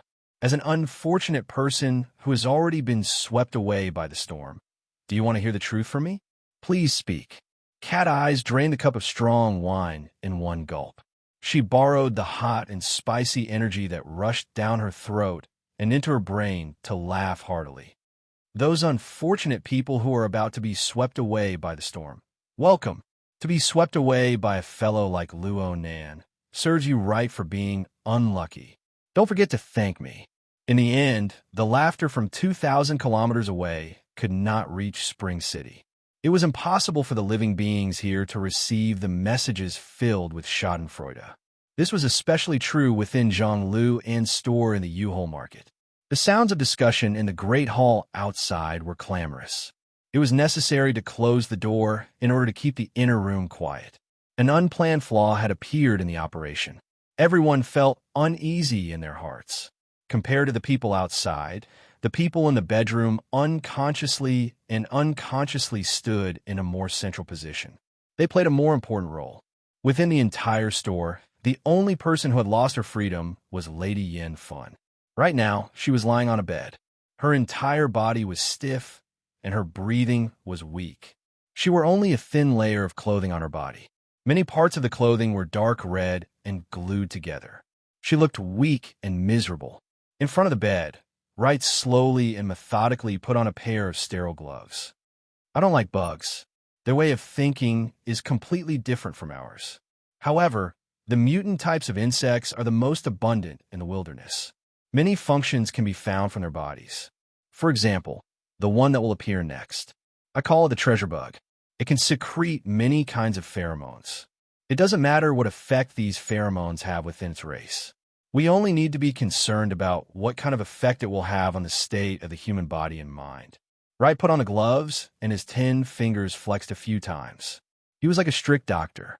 Next, he extended his hand and very gently supported Yin Fun's cheeks, helping her straighten out her position. All pheromones are very direct things. They evoke the target's emotions and instincts of desire. I don't need to hide it. The research of pheromones in the world today is mainly focused on the aspect of sexual instincts. The results obtained from this are also the greatest. After all, they can radiate many levels of the human body and mind. The higher the level of the animal, the wider the range of radiation. The effects are also more interesting. Yin-Fan wasn't a little girl who didn't understand the ways of the world. Her mind was also very clear, and she immediately captured the key words and sensitive words in Wright's mouth. She instinctively struggled, but her body that had been injected with neurotoxin was already completely out of control. Even her head was supported, and she was unable to move. Her eye sockets subconsciously dilated, and her eyeballs swayed back and forth as she tried to find another key figure, her husband, Zhang Luan. At this moment, Zhang Luan was pursing his lips and holding a cigarette, but in his hand. He stood at the farthest end of the extension cord at the end of the bed, leaning against the chest of drawers behind him. This was a position that Yin-Fan absolutely couldn't see at the moment, and with Wright blocking in front, he could also avoid most scenes that he didn't want to see. However, the electronic photo frame, propped up on the chest of drawers, was still playing a collection of photos belonging to the husband and wife. This made Zhang Luan very irritated, and he turned his elbow back to press it flat against the surface of the cabinet. Wright was a demon that could read people's minds. It was as if he was speaking to Yin Fan from the tip of her heart. I want to thank your husband. Previously, out of politeness, I had deliberately avoided similar interrogation methods, but now we have coordinated and reached a consensus. Of course, I will maintain the most basic respect for a tough woman like you, Ms. Yin Fan. I also ask you not to wear colored glasses to view the use of sex pheromones. It is only a key to open the door of your instinctive desires. You will experience a process from tension to relaxation. In fact, I hope that the frequency of your brain waves can rush up to 20 hertz and then gradually fall back to 8 hertz and below. This will cause you to experience great ups and downs, but it will also allow you to freely let your thoughts fly. Through the connections of various desires and synesthesia, you will slowly dig out those things that you love the most, need the most, hate the most, and fear the most. Yin Fan's body trembled uncontrollably. On the one hand, it was because of the strange tone and content of Wright's deliberately lengthened and lowered voice. On the other hand, it was because Wright had already started to undo her shirt, exposing the skin of her chest to full contact with the oppressive air in the room. The restless and almost explosive feeling of humiliation agitated her body and mind, and it also caused the sensitive area of her chest to produce an uncontrollable physiological reaction. Very good, Ms. Yin Fan, you are also secreting sex pheromones. You don't need to pay attention to what this means for the treasure bug. You only need to understand that it is also very sensitive to this kind of information and has a series of corresponding behaviors. Here it comes. Wright withdrew his right hand and quickly spread it out like a magic trick. He gradually lowered it to ensure that Yin Fan could see the bug that had just crawled out of his cuff. The treasure bug in his mouth was flat, like a fat leaf, and was even better than a live bug. Its entire body was iron gray, and it covered almost half of Wright's palm. This guy's a bit big, especially after it drilled into the subcutaneous tissue. The problem is a bit more serious, but I can guarantee that when the time comes, you will definitely forget about this little thing. The pleasure and pain you will feel will be far more than what it will bring you. Yin Fan lay on her back on the bed, her fully exposed chest uncontrollably rising and falling, and her fit and beautiful curves were even more thoroughly revealed. This caused Wright to temporarily jump out of the role of interrogator. He turned his head and praised Zhang Luan. "You have a good eye." Zhang Luan's entire face twitched. He lowered his head and smoked, not saying a word. Compared to the current humiliation, he was more worried about the treatment and corresponding respect that the new power would give him. However, at least from Wright's side, he couldn't see anything. On the contrary, because of this interrogation, XI and the others downstairs would probably be at odds with him. Why was it completely different from what he had expected? On the bed, Yin Fun's body suddenly trembled greatly. This was already the limit of her current physical state. The treasure bug was penetrating the skin of her chest and slowly seeping down, causing a continuous painful stimulation. Wright had described the pain as insignificant, but this was clearly not the case. Even though Yin Fun's nervous system was already numb and she could barely speak a complete sentence, she still couldn't help but moan and vaguely curse at this moment. Wright smiled as he looked at all this and explained, "The treasure bug will penetrate your subcutaneous tissue and slowly move to the spine. It will deeply fuse with your nervous system and become a special gland. Of course, I can do this from the beginning, but this process isn't meaningless. On the one hand, the treasure bug can collect and adapt to the various hormones secreted by your body during this process. On the other hand, it can also make it easier for you to enter an extreme state." "Very good, you're on the right path." Chapter 716. Wright didn't react to the sudden knock on the door, but Zhang Luan was startled. He raised his voice, "Who is it?" "Brother," and the voice outside was Zhang Luan's #1 subordinate, XI. At this time, Yin Fun on the bed seemed to be moaning and cursing a notch higher. Zhang Luan's face was inexplicably hot, and he shouted back in a rough voice, "What are you shouting for? Don't you see I'm interrogating you?" He emphasized the word "I," but his raised voice caused Wright to glance at him with dissatisfaction. "Maybe I shouldn't let non-professionals in." The corner of Zhang Luan's eyes twitched again. After Wright finished speaking, he only showed him the back of his head. Zhang Luan threw away the cigarette, but adjusted his breathing and walked over to open the door. During the process, he subconsciously tilted his head. Because his body had shifted, there was no longer light to block him. He saw his wife wriggling on the bed, and the extent of her muscles twitching was far greater than this. So much so that the open wounds left by the torture earlier burst open one after another, once again oozing blood. Zhang Luan hurriedly turned his head again and heard Wright continue to speak to Yin Fun. It sounded gentle, but it was chilling. "Very good, this level is just right. My professional tells me that the activity in your cerebral cortex is very intense, and they are emitting tens of times more information than normal. I believe that the secret door in your heart is now open to me." His footsteps quickened, and Zhang Luan finally touched the doorknob. He pulled the door open with a lot of strength, but it only opened a big gap. At the same time, he used his strong body to block the gap.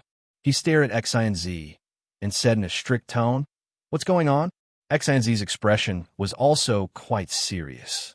"Brother, I just looked at the electricity meter monitor. The blackout area is obviously still running electricity. Should we take another look? Are you sure it's a Mujun shop? How's the electricity consumption?" "It's not that big."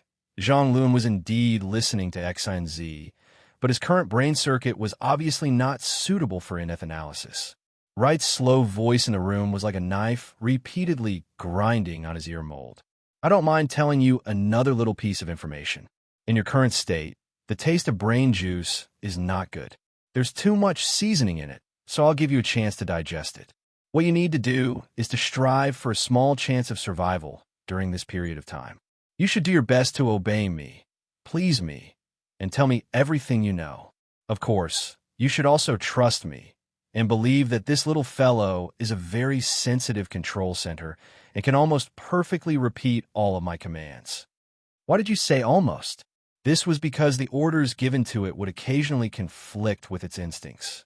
So try not to beg for mercy when you reach the edge of the cliff. Who knows what accident might happen then?" At this moment, Zhang Luan was already doing his best to keep his expression from collapsing. He could no longer look into Xinz's eyes. He just wanted to find a reason to get rid of him. You guys go ahead and scout. We'll talk when you get back. Yin Fun, who was lying on the bed, let out a sharp scream as soon as the bullsh asterisk T reason came out of his mouth. Zhang Lu An's hand shook, and he almost pulled the door handle off. He slammed the door back and almost hit the tip of Xinz's nose. But no matter how hard he tried, he couldn't stop the sound from reaching the hall outside. There was no doubt that Zhang Luan's old face had been completely thrown into the mud. When he turned around, Zhang Lu An's head was even a little dizzy. I was still there, muttering, "Madam Yin Fun, you should maintain your strength. This is a very long process. I've seen too many people waste all their physical strength and energy before they have a mental breakdown, resulting in complete loss of control of their body functions. Not to mention the fact that it's not good for your life and health. The hygiene problems that come with it can also be a headache. The treasure bug can induce, but not directly control the target's nerve center. This is more or less a flaw. Right, you pervert. You keep nagging. Can't you say something meaningful?" Zhang Lu and was roaring in his heart when a different voice poured into his ear. Then why not use the Vulcanant? Not only can it achieve basic desire induction through pheromones, but can also directly mobilize the neural network to achieve precise control. I think it's much more reliable than this treasure bug that you've been bragging about. Well said. This was Zhang Lu An's first reaction, but in the next moment, his mind suddenly went blank. It was also at this time that the door that had just been closed directly bounced open. The heavy solid wood door fiercely slammed into his face, causing him to see stars. His nose and mouth were full of a hot and fishy smell. "Ah!" Zhang Lu An let out a short cry of alarm, his body staggering backwards. The room door bounced back from his face, but it was quickly pushed open again.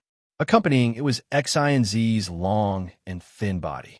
His number one subordinate had his back to the door and collapsed, his eyes rolling back and forth. He was already unconscious. The person who had orchestrated all of this stood at the door in a heavy cloak. He knocked twice on the solid wood door that had been tossed and turned back to show his politeness. Under the double concealment of the hood and mask, the person's eyes were still bright and sharp. He directly passed through the battered and exhausted Zhang Lu, and then looked at the bed, then back and forth between Wright and Yin Fun. "This really is a professional question." On the side of the bed, Wright muttered softly, as if he was praising and sighing to himself. He spoke slowly, but his movements were as fast as lightning. When the door smashed into Zhang Lu An's face, he immediately grabbed Yin Fun's throat, realizing the best use of resources. Then he turned half his body and looked directly at the cloaked man by the door. He formally greeted him. "Aren't you going to introduce yourself?" His series of actions and reactions were perfect and calm. The only flaw was that it happened to coincide with Zhang Lu An's roar, which was filled with blood and mucus. "Furnace, how did you get in?" Luo Nan, who was under the cloak, turned his body to let Zhang Lu and see his subordinates lying in disorder in the hall. "Is there any use in saying all this nonsense?" "Oh, I can explain the specific reason. I'm interested in Polio's mother's shop." "Oh, you should call her boss, June. I'm interested in the off-road vehicle in her shop and want to swipe my car to buy it. However, I heard from Polio that the swipe terminal in the shop is temporarily managed by Aunt Fun, who is your wife. I'm in a hurry, so I came directly. I came in a hurry without any prior notice. I'm really sorry. It's just like the blackout in your market. It's easy for people to learn bad things. Was it because of the blackout?" A ridiculous idea flashed through Zhang Lu An's mind. In fact, the most logical action for him now was to make a move. However, when he saw his subordinates lying on the ground in the hall and thought about the few seconds of criminal time between him closing the door and being slammed in the face by the door, his courage to make a move unknowingly disappeared like a bubble. Then he saw the cloaked man opposite him sway. He was here. Zhang Lu An was nearly 1.9 meters tall and was at least a head taller than the cloaked man. However, he didn't have the courage to stand in front of the cloaked man. He could only retreat awkwardly. However, he didn't control his direction well and knocked into the chest of drawers that he was leaning against. His back also knocked into a protruding corner of the electronic photo frame, causing it to fall to the ground. Why would Zhang Luan care about such details? He hurriedly adjusted his balance and turned around with small steps. He passed through the passageway between the chest of drawers and the couch and arrived at the other side of the couch. Now, he had the double cover of the couch and right. As for what he had stepped on and broken, it was completely out of his range of attention. But after he finished a series of actions, he discovered that he wasn't in the other's range of attention at all. The fluttering cloak was merely an effect of the furnace taking out the card terminal. This person had really brought the terminal from Wu Jun's shop. He held it in his hand and shook it a few times. He was still leaning against the door, his gaze returning to the direction of the couch. Yin Fun, who was suffering from the piercing torment of the treasure bug, clenched her teeth again. At the same time, she tried hard to turn her head, hoping to see the person who had brought such a huge change at the door. Even if she couldn't do it, she had to use some method to remind the other of the great danger hiding in a certain corner of the room. However, her throat was tightly clasped by right. The back-and-forth friction between her laryngeal bone and laryngeal canal blocked her breathing passages and blood vessels, making her consciousness even more fuzzy. In a daze, she heard Wright's low, hoarse laughter. "Car payment? Looks like you have an impatient temper. How much is that car?" There was no response from inside the room. Wright was displeased. "I'm asking you, Zhang Luan, how much is that off-road vehicle?" Zhang Lu, and had already been reduced to a mouse in the bellows. He was completely unable to keep up with the tempo of these two people. He could only rely on his instincts to speak. I think it's 3,000 transaction points." Pineapple said to give me a 10% discount to express his gratitude. Wright sighed in admiration. "What a forthright child. Then it's 300 points. Just give it to him." But how could Zhang Lu and be willing to step forward and throw his life away? He still wanted to resist, but Wright tilted his body to the side.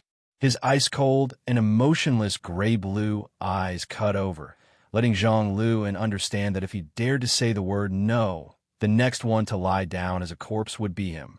Zhang Luan moved out step by step. His speed was touching. Wright didn't pay any more attention to him. He turned around to face Luo Nan. "We can properly discuss the problem of the control center. You mentioned the Vulcan ant just now. It really was a very professional suggestion. Frankly speaking, the laboratory here has indeed done a few experiments. However, this sort of social species suffers too many interference and influences from the social model. The Ant Queen is also a huge problem." Luo Nan tossed the swipe card terminal and responded lazily. "Worker ants and soldier ants are indeed like this. Then we'll just directly control the Ant Queen. I've heard that Brain Demon Wright is a top-notch master hypnotist. I'll look forward to your performance." Chapter 717. There was no need for Luo Nan to answer meaningless questions. As for Wright, his gaze spun a few times on the cloak outside. His soul strength attempted to penetrate on the mental plane. But Luo Nan was certain when he changed clothes.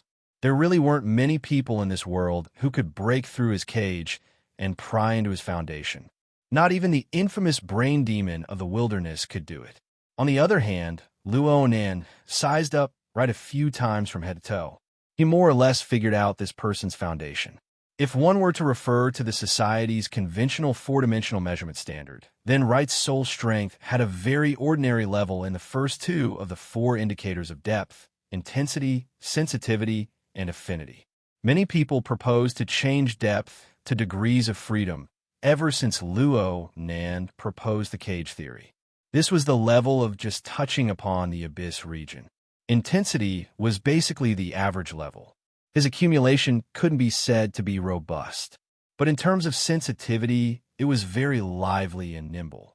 Though it wasn't as free as Luo Nan's pure observation mode, the corresponding affinity region was a domain of electromagnetic waves that was several tens of hertz and below. There were rich switching variations, and this was precisely the active range of human brainwaves. The mental activities of quite a few animals and mutants could also be included in this domain. Looking at Yin Fun's specific case, it was just as Cat Eyes had given him. This wanted criminal was a master hypnotist. His techniques were skilled. If he hadn't arrived in time, Yinfen would have long since been brought into a situation of extreme fear and despair. Her mind would have collapsed. That was all. Luo evaluated Wright's strength as B in his mind. This person was able to control people's minds and hypnotize living beings. He could do many inconceivable things, but he didn't seem to be the type who excelled in combat. Speaking of which, Wright's posture was really quite stylish. Was he a frog in a well? Or did he have something to rely on? On the other side, Wright muttered to himself for a bit after several fruitless probing attempts. The smile on his face grew lively once more. He appeared to be more interested in the topic of the Vulcan ant. He made a further discussion. This, Mr. Furness, I believe that your following statement needs to be discussed. In the Vulcan ant society, the queen is a pure leader. Her specific functions can't compare to her people. And the pheromone secretion of the Vulcan ant individual can't compare to that of the myriad treasures bug. Luo Nen answered straightforwardly. One is one. One is a nest. Of course, he couldn't do it like the treasure bug. But wouldn't it be better to use the ant queen as a remote control? Multiple connections, group control, just like a normal Vulcan ant nest. This idea is very interesting. However, I hope that there are more solid steps. Wright was somewhat disappointed. No matter how beautiful the proposal was, it could only be described as bragging if there was no substantive entry point. In that case, there was nothing to talk about. His eyes slanted to the other side. It was said that a certain person looked tall and strong, but when he walked, he couldn't even be compared to an old lady with bound feet. Was it going to take until tomorrow to finish? Being penetrated by Wright's ice-cold gaze a second time, Zhang Liuan truly felt as if there was a blade on his back. His feet instinctively sped up, and then he arrived. Zhang Luo's nostrils started to ache again when he reached the very close standard again. In fact, half of his face was still smeared with blood. He didn't even need to look in the mirror to know that he must be in a very sorry state. He didn't have any idea what was going on. He floated around, his voice trembling slightly. Furnace Elder? Sir, can I operate the card terminal? Of course. Luo Nan extended his hand and handed the terminal over. He waited for Zhang Luo to take it. Then he suddenly laughed. Polio is so straightforward. You're his temporary guardian, so you shouldn't fall behind. How about you give me a discount as well? Huh. Okay. Actually, the transaction points I obtained from my credit rating are only 328 points. It's quite painful to have them deducted all at once. It wouldn't be a problem if it was just a fraction. How about 28? I'll continue with the discount. Zhang Lu and revealed an awkward and helpless smile. He was completely confused by Luo Nan's words. Next, he could only stare blankly at Luo Nan as he took out the metal card representing the transaction voucher and lightly pasted it onto the card terminal. So it's like this. That's right. Wait a moment. Zhang Lu and finally remembered the basic operation, but at this stage, he only had this bit of instinct left. He completely followed Luo Nan's instructions and entered the insincere number 28. A beep rang out, and the card terminal was successfully swiped. Zhang Lu and subconsciously glanced at the display screen. The basic information related to the furnace was displayed on it. It was also the basic proof for completing transactions and employment in the various vagrant exchanges, such as the U-Hole market, fleshly side, mechanical design, and assembly. Zhang Lu and didn't know why he blurted out these words. Behind him, Wright let out a laugh. What a dog's-it system. I heard that it was invented by the leader of your Ciel Luo order. Oh my, he's also a dog's-it character. Wright's reaction was quite big, and Zhang Luo's face twitched. He suddenly understood why Wright insisted on letting him swipe the card. Wright was clearly collecting information on the furnace to make a judgment.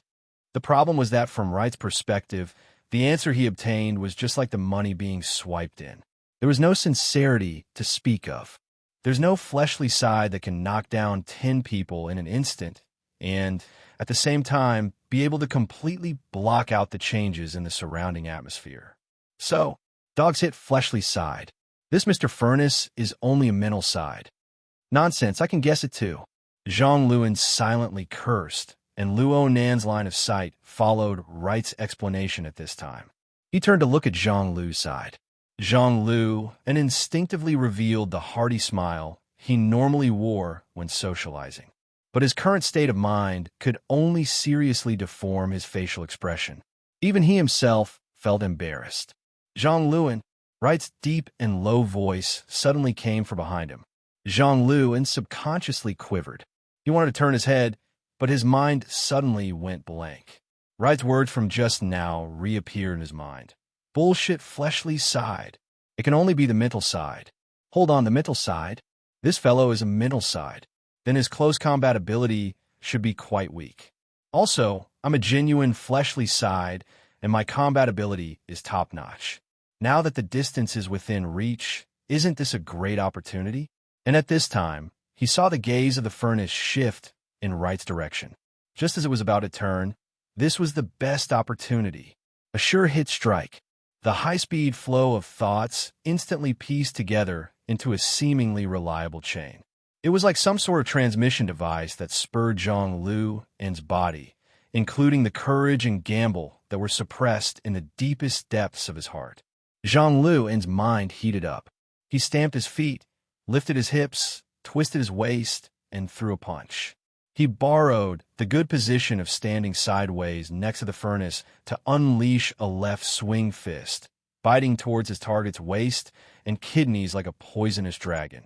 With the current distance between the two, Zhang Lu's fist had just exerted force when the tip of his fist had already reached the edge of the cloak. Then the fist drilled inexorably inside. It hit Zhang Lu and could already feel the side muscles of his opponent's waist from the feedback of his fist. He seized the opportunity to twist his fist. He wanted to use all of his strength to smash his opponent's internal organs into mush. But in that moment, his twisting fist only tossed and turned in the empty air behind the cloak. At the same time, a figure flashed before his eyes. Just by relying on the instincts of a fighter, Luo Nan was able to determine that his opponent's feet should be a cross step. Luo Nan went against the direction of his fist and made a graceful dodge. An expert. This thought jumped out in Zhang Luan's mind, but he was unable to correct his instinctive driving force. He could only follow the predetermined path of judgment. I can't let the distance between me and the spirit. This thought was so strong that Zhang Luan's mind exploded with a bang. He completely lost his follow-up plan. Instead, with an absolutely unorthodox movement, his body lunged forward. His other arm also stretched out and forcefully wrapped around the furnace's waist and abdomen. Even if he couldn't hug it, he had to grab the furnace's cloak. He had to restrict this person's movements. As for what to do after that, it was completely out of Zhang Luan's consideration. Perhaps Zhang Luan's unorthodox movement had some unexpected results. In the next instant, he really did manage to grab the middle of the cloak. Both of their figures froze. Next, what should I do next? Zhang Luan was suddenly stunned. He completely didn't understand how the situation had turned out this way. It was also at this moment that Wright, who had been speaking in a low and drawn-out tone, suddenly let out a sharp whistle. At the side of the room, a layer of blurry stone powder and water mist suddenly splashed out from the stone wall structure that was originally part of the natural karst cave, blurring people's vision. A ferocious flat head the size of half a human passed through the side of the stone wall.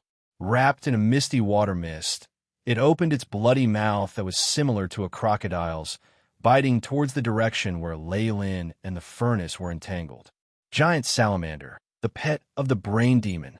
Zhang Luan still remembered that it was this monster that had seriously injured and subdued the skilled Yin Fun in the blink of an eye when he had jumped back. Its strength was extremely strong, and now this cooperation was also seamless. Wait, I'm also in the attack range. Zhang Luan suddenly sobered up. His mind was even more agile than usual. In an instant, he understood the role he had played in this series of actions. Even the reason why he was so fearless was also clear and obvious. He screamed. Right at what followed was an even sharper hissing sound. Zhang Luan felt his body float up, and then he was thrown out by a terrifying force. And the place where the force was applied was its extended right arm. Chapter 718. Zhang Luan screamed loudly. His blood flow had sped up due to him gathering his energy and exerting his strength. A large open wound suddenly appeared, and his situation turned for the worse. Blood sprayed out from the ruptured part of his flesh and blood. The enormous pain and fear that followed directly smashed his mental defenses. His entire face contorted to the limit, and he even began to tear up. Oh, what terrible execution! As Wright lamented, the giant salamander that had mistakenly struck him wasn't greedy. Its thick and fat body came over horizontally, occupying nearly half the space between the bed and the door. It also blocked between Wright and Luo Nan, becoming a solid barrier. Luo Nan avoided the fatal attack in the nick of time and shook his head under his cloak. Then he looked at the rock wall that the giant salamander had drilled out from. The wall had undergone some renovations, so it could be considered smooth and flat. There weren't any holes that could allow a monster of that size to pass through. There were only a few traces of wetness. It was similar to the wall passing technique. It was a bidirectional distortion of the giant and the semi-void. No, there should be another ability. It looks like you really are a fleshly body. The level of your ability is quite surprising. Wright was still speaking in a slow and unhurried manner like a boss, but the strength he used to grip Yin Fun's throat had clearly increased. Luo Nin sighed. You've said so much nonsense. This giant salamander of yours is about to breathe its last. I learned in biology class that the tetrodotoxin contained in the salamander is insoluble in water. If you want to spray a poisonous mist, you probably have to use its acidic bodily fluids to neutralize it. It's hard enough to do this over and over again. Biology class? One is never too old to learn. Wright's gaze roamed over Luo Nan's cloak. He didn't linger on this topic, but who knew what he was thinking?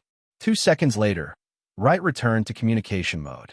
It was as if hypnotizing Zhang Lu into mount a sneak attack and pouring neurotoxin into the room had never happened. This giant salamander doesn't satisfy me. This is why I don't like the karst caves of Spring City. There are far too few mutants here that are suitable to be controlled. At the beginning of the Aberration era, this karst cave was one of the first areas to fall into enemy hands. However, because it attracted the most attention, it was cleaned out early on and became the isolation zone between Spring City and the wilderness.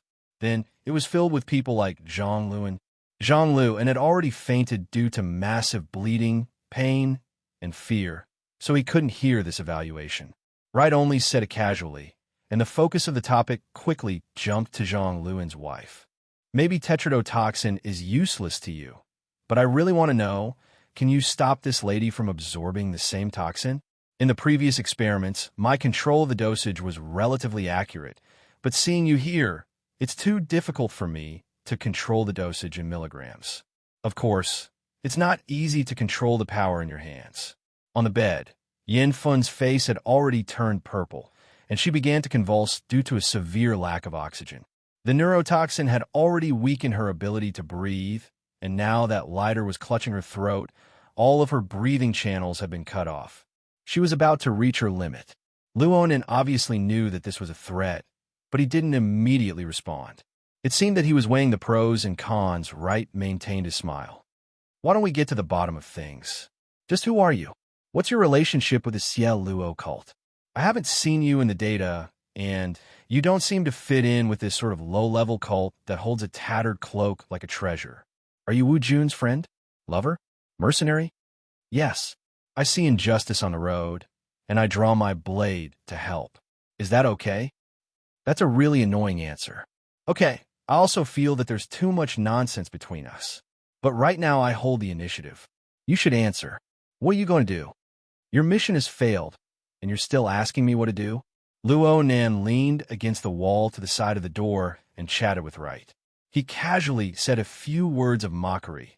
You can't get hold of Boss Jun's weakness, and the rebels who cooperated with you have all been annihilated.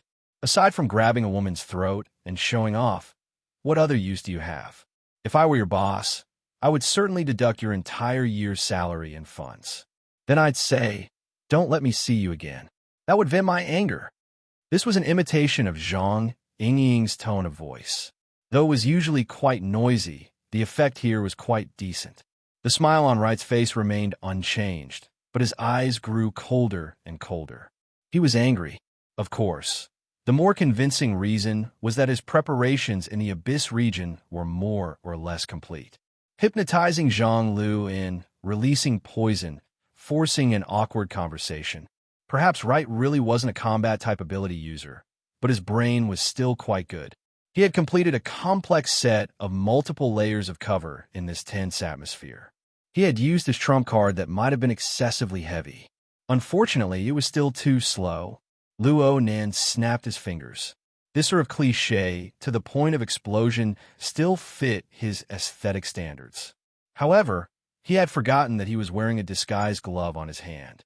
His posturing had failed, so he could only let out a muffled fart on his fingertips. He was extremely embarrassed for a time. Fortunately, he hadn't used the snap of his fingers as a signal.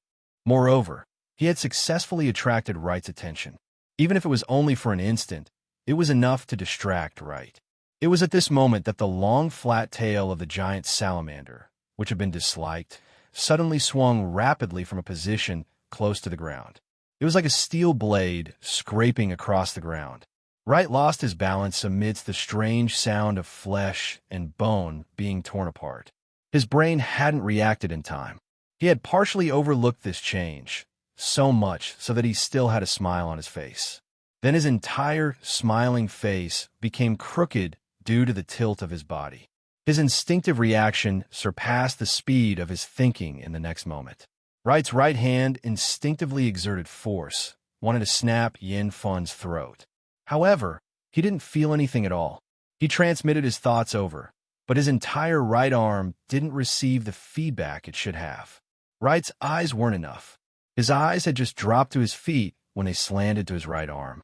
Therefore, from the corner of his eye, he glanced at the foot that had been completely dislocated and the ankle that was only left with bone stubble and rotten flesh. The focus of his eyes was an even more bizarre scene. His right arm had been separated from his body from the elbow. There wasn't any blood splashing out, only the instantly decaying flesh and skin structure. It was like mycelium spores that scattered and fluttered in the air. Amidst his hoarse roar, the right arm that had been separated from his body actually made a slight reaction. It was more like the final spasm of his broken nerves and muscles due to the residual force. It flipped Yin Fun's body from a flat position to a sideways position, almost pulling him off the bed. He had enough strength, but he had used it in the wrong direction. Due to the change in his posture, Yin Fun's effective field of vision rapidly expanded. He finally saw the intense and bloody scene on the other side of the bed. Very quickly, another ruthless stroke was added to the scene. Wright had lost a leg, and the force exerted on his upper body was also dislocated. Naturally, he lost his balance and fell to the side. He bounced off the edge of the bed and fell to the ground. The giant salamander, which was very close to him, subconsciously swung its tail again. This time, the long, blade-like tail practically cut through the middle of Wright's chest and abdomen. As it cut through his flesh, fat, fascia, and even organs, it also turned his roar into a muffled moan. In the end, Lake didn't say the latter half of his words. He just used his remaining, blood-splattered left hand to forcefully slap the base of the giant salamander's tail. This should be a forceful signal. In the end, a considerable portion of the giant salamander was still under his control. The body of this thick and sturdy monster, which didn't have any vocal organs, trembled, rubbing against the ground as it charged forward. However, a major problem appeared in its coordination. Its originally vigorous pounce became completely inaccurate. It swayed left and right like a car that had lost control. With a crash, it scraped against the door frame and half the wall as it charged into the living room. Then came the noise of an enormous struggle. The safety of the people lying on the ground in disorder outside was worrying. Wright lay on the ground, looking at this scene in astonishment. Soon, his gaze returned to the shadow of Luo Nan's hood. 2 seconds later, he spoke with a hoarse voice. "How did you do it?" "It's as I said before. Fire God, Aunt Luo. Nen indicated for Wright to shift his gaze to look at the ant-type mutant that was crawling on the ground amidst the bloodstains. These were two large ants the size of a thumb. They had just fallen off the giant salamander's body and were crawling towards a group of their own kind. And the number of fire god ants on the giant salamander's body was over 10 times greater. Fresh delivery. I just got them. Luo Nen swept a glance at Rue 1, who was in the shadows in the corner. He revealed a smile that Wright couldn't see. You control and induce this salamander's instincts and basic thoughts. The fire god ant controls its central nervous system. You make the salamander view me as an enemy, and I use it to perform a set of simple actions. Back and forth. It's very fair. Wright stared blankly at the fire god ant crawling in his bloodstains. Where's the ant queen? You're talking about controlling the ant queen. No matter what, the ant queen is on the mental side. She's also the axis of collective consciousness. It doesn't matter where she is. You just need to control the signal from a remote relay. Controlling the ant queen, Wright discovered that he didn't understand Luo Nan's explanation, but he could feel that it was a matter of course. Controlling a nest of fire god ants. Then I'll observe and experiment. I'll do a few more rounds. That's all. Luo Nan really was a matter of course. On the plane of reality, controlling a nest of mutants and controlling the corresponding population was still a shocking bomb that could blow up the academic world, the inner world, and even the wider domain. Not to mention anything else. Just relying on this topic alone was enough to support a large laboratory and publish hundreds of high-quality theses. Then he could rely on citations and honor points to eat for a lifetime. With this kind of experimental foundation, it wasn't strange for him to do anything. Wright's lips and teeth opened and closed. He was barely able to turn his weak breath into speech. There was also a hoarse and strange laughter. Yes. Yes. You're more professional than me. But you won't be in every domain. His voice had completely broken at the end, but the energy of Wright's entire body was chaotic and restless. It was as if a fire had been ignited in the depths of his bones and muscles. Oh, the abyssal region's configuration was still there. Chapter 719. Wright's own aura was practically overturned, yet the abyssal region's configuration remained unchanged. Clearly, it wasn't based on Wright's will. It was borrowing some sort of external force. But in order to borrow power, one's body needed to have a basic levering power. Wright, who had entered a dying state, had chosen to burn himself. Under the state of flames, the macromolecules that formed the human body would become especially excited. They would decompose into atoms and then rapidly undergo all sorts of chemical reactions. They would be pieced together into carbon dioxide, water vapor, or something else. At the same time, substances with higher melting points and boiling points would be left behind. Of course, Wright wasn't truly burning right now. Or perhaps it could be said that what was burning was not his body, but his soul. Even the virtual brain system had never made a clear definition of the essence of the soul. But from the perspective of a cultivator, their core, which needed to be stable and firm, suddenly underwent a phase change. What it displayed seemed to be no different from the laws of the material world. The soul burned and released heat. Moreover, it reacted with the other components of the surrounding environment to recombine into a new structure. Once a reaction occurred, the result of the reconstruction would be irreversible. Luo Nen watched as Wright's burning soul fused with certain components of the abyssal region storm. Wright's burning soul fused with a completely different form to fill the precise configuration. The precision of this configuration far exceeded the limits of what a B-mental side could control. But after paying the price of burning his soul, the results were immediate. The power of the torrential storm that was stirred up instantly increased by over 5 times. And as the boundary of the burning continued to penetrate inward, Wright lost even more of the essence of his soul. But the power he could control grew stronger and stronger. This sort of burning certainly followed a special rule framework. Only then could the released energy operate in a more effective manner. It didn't scatter and dissipate without any meaning. It was a bit like an altar. Luo Nan subconsciously compared his own altar framework with it. The more he looked, the more similarities there were. This was indeed a configuration system similar to a sacrificial order. It was just that it was more cruel and violent. And judging from Luo Nan's theory of being a tool type and a plant type, it clearly belonged to the latter. Luo Nan quietly leaned against the wall. His gaze penetrated the barrier of the material world to observe the complex state of the abyssal region. The system of this order is huge. It has a developed root system that covers a wide area through the abyssal region. However, it obviously has a more complicated hierarchy and even authority settings.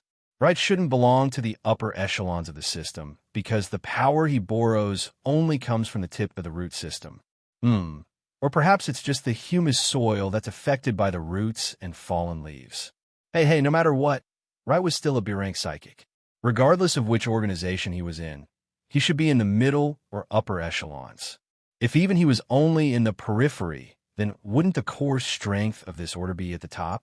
Luo Nan's eyes blinked a few times. It was at this moment that Wright raised his blood-stained left hand. The color of the blood and the wound on the skin of his palm that had just been torn apart rapidly formed a distorted and deformed figure.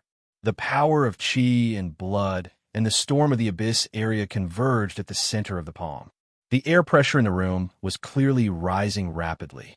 Due to the uneven distribution between the areas, an invisible whirlpool was formed. Since it was already like this in the real world, the storm in the abyss zone became even more agitated. The mental side, or at least the mental side below the level of an extraordinary, would find it several times more difficult to temporarily construct a structure in such an environment. In other words, Luo Nan had lost the initiative on the level of combat. Wright's lips parted to reveal a warped smile. The pain of having his stomach split open made him lose interest in talking.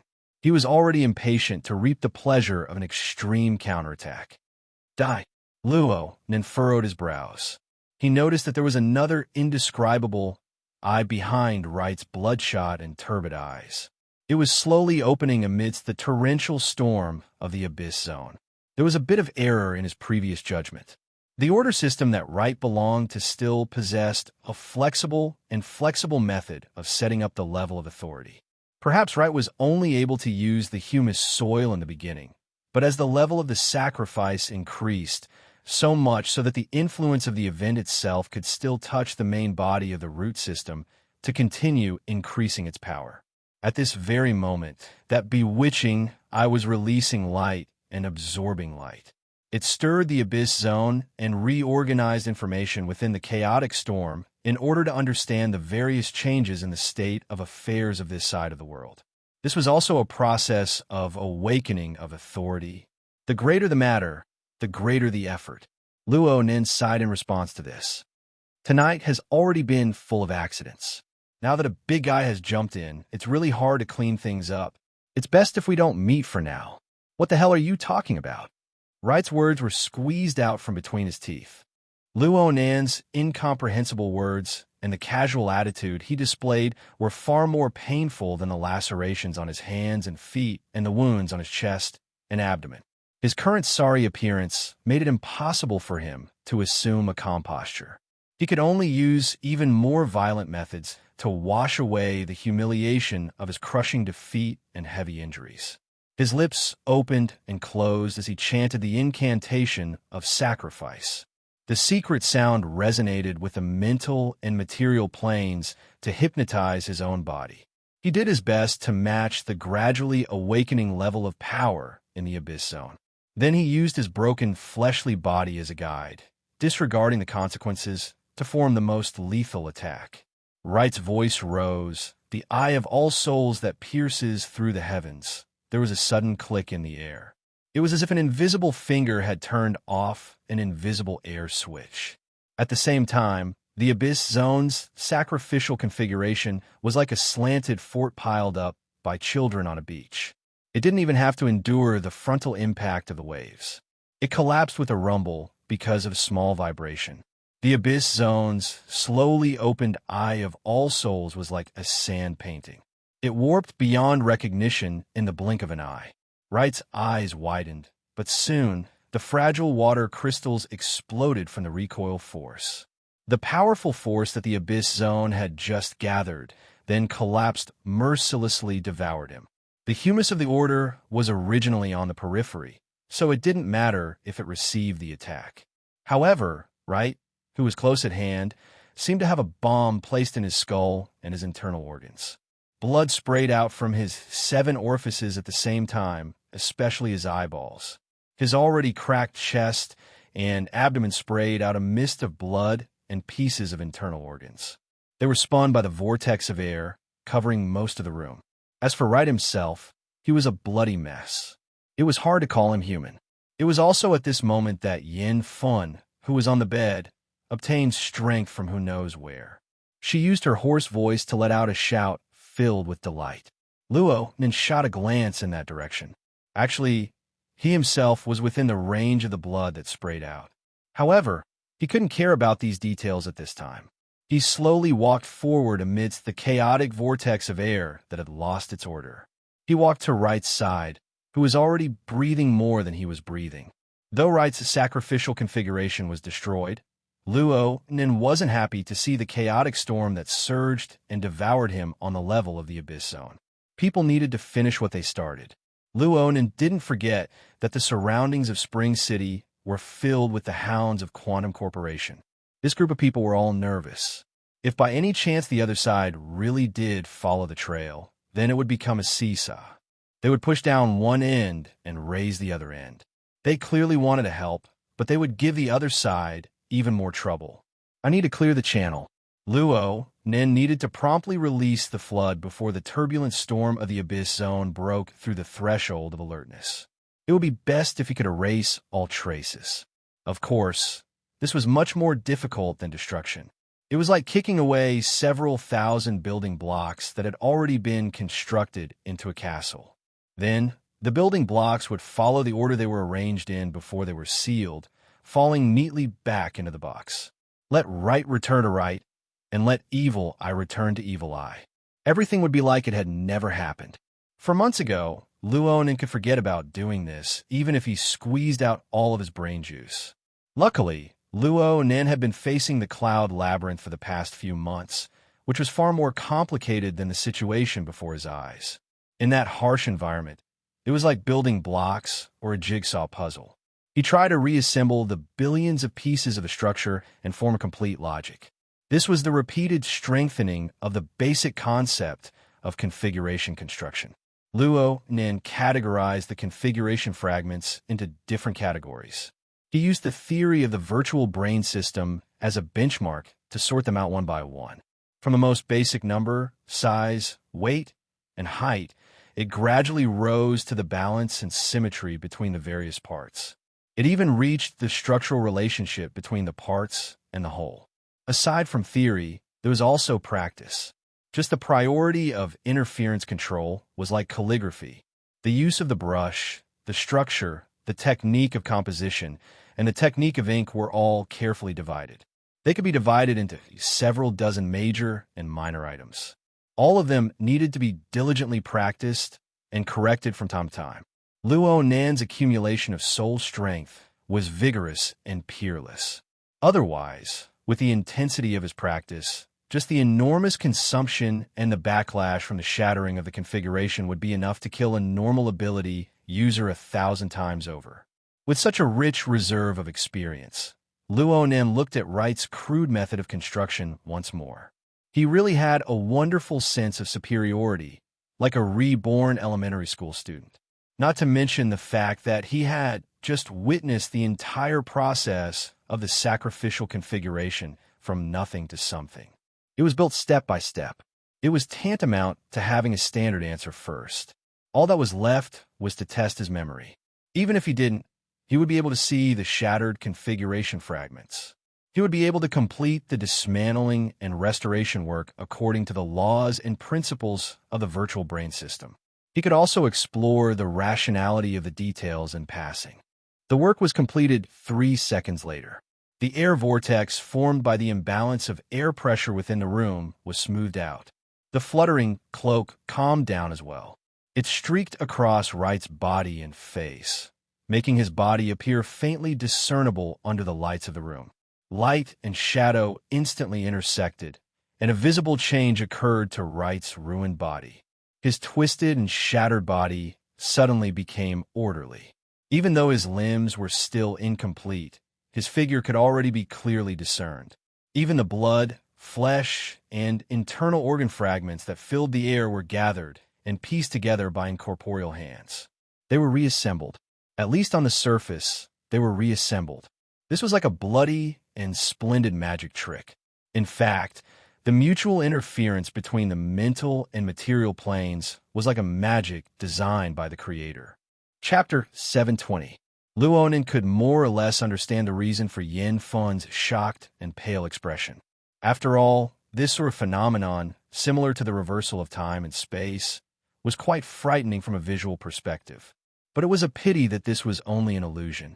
This relatively complete body was merely a temporary carrier to collect Wright's chaotic collapse of energy.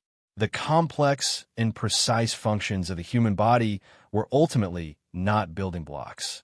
It was impossible for Luo Nan to bestow a new life force to the already shattered cellular tissues. This already exceeded the limits of the domain that his soul strength could reach. At most, he could only give Yin Fun and even Wright the illusion that he was mostly mistaken. And it was precisely this tiny domain constructed from this illusion that still allowed the flow of consciousness and cognition. It even allowed the body to make the tiniest of minute reactions. Within this tiniest of minute limits, Wright's remnant consciousness and his incomplete body blended together. It was like a spark beneath a whirlwind of ashes.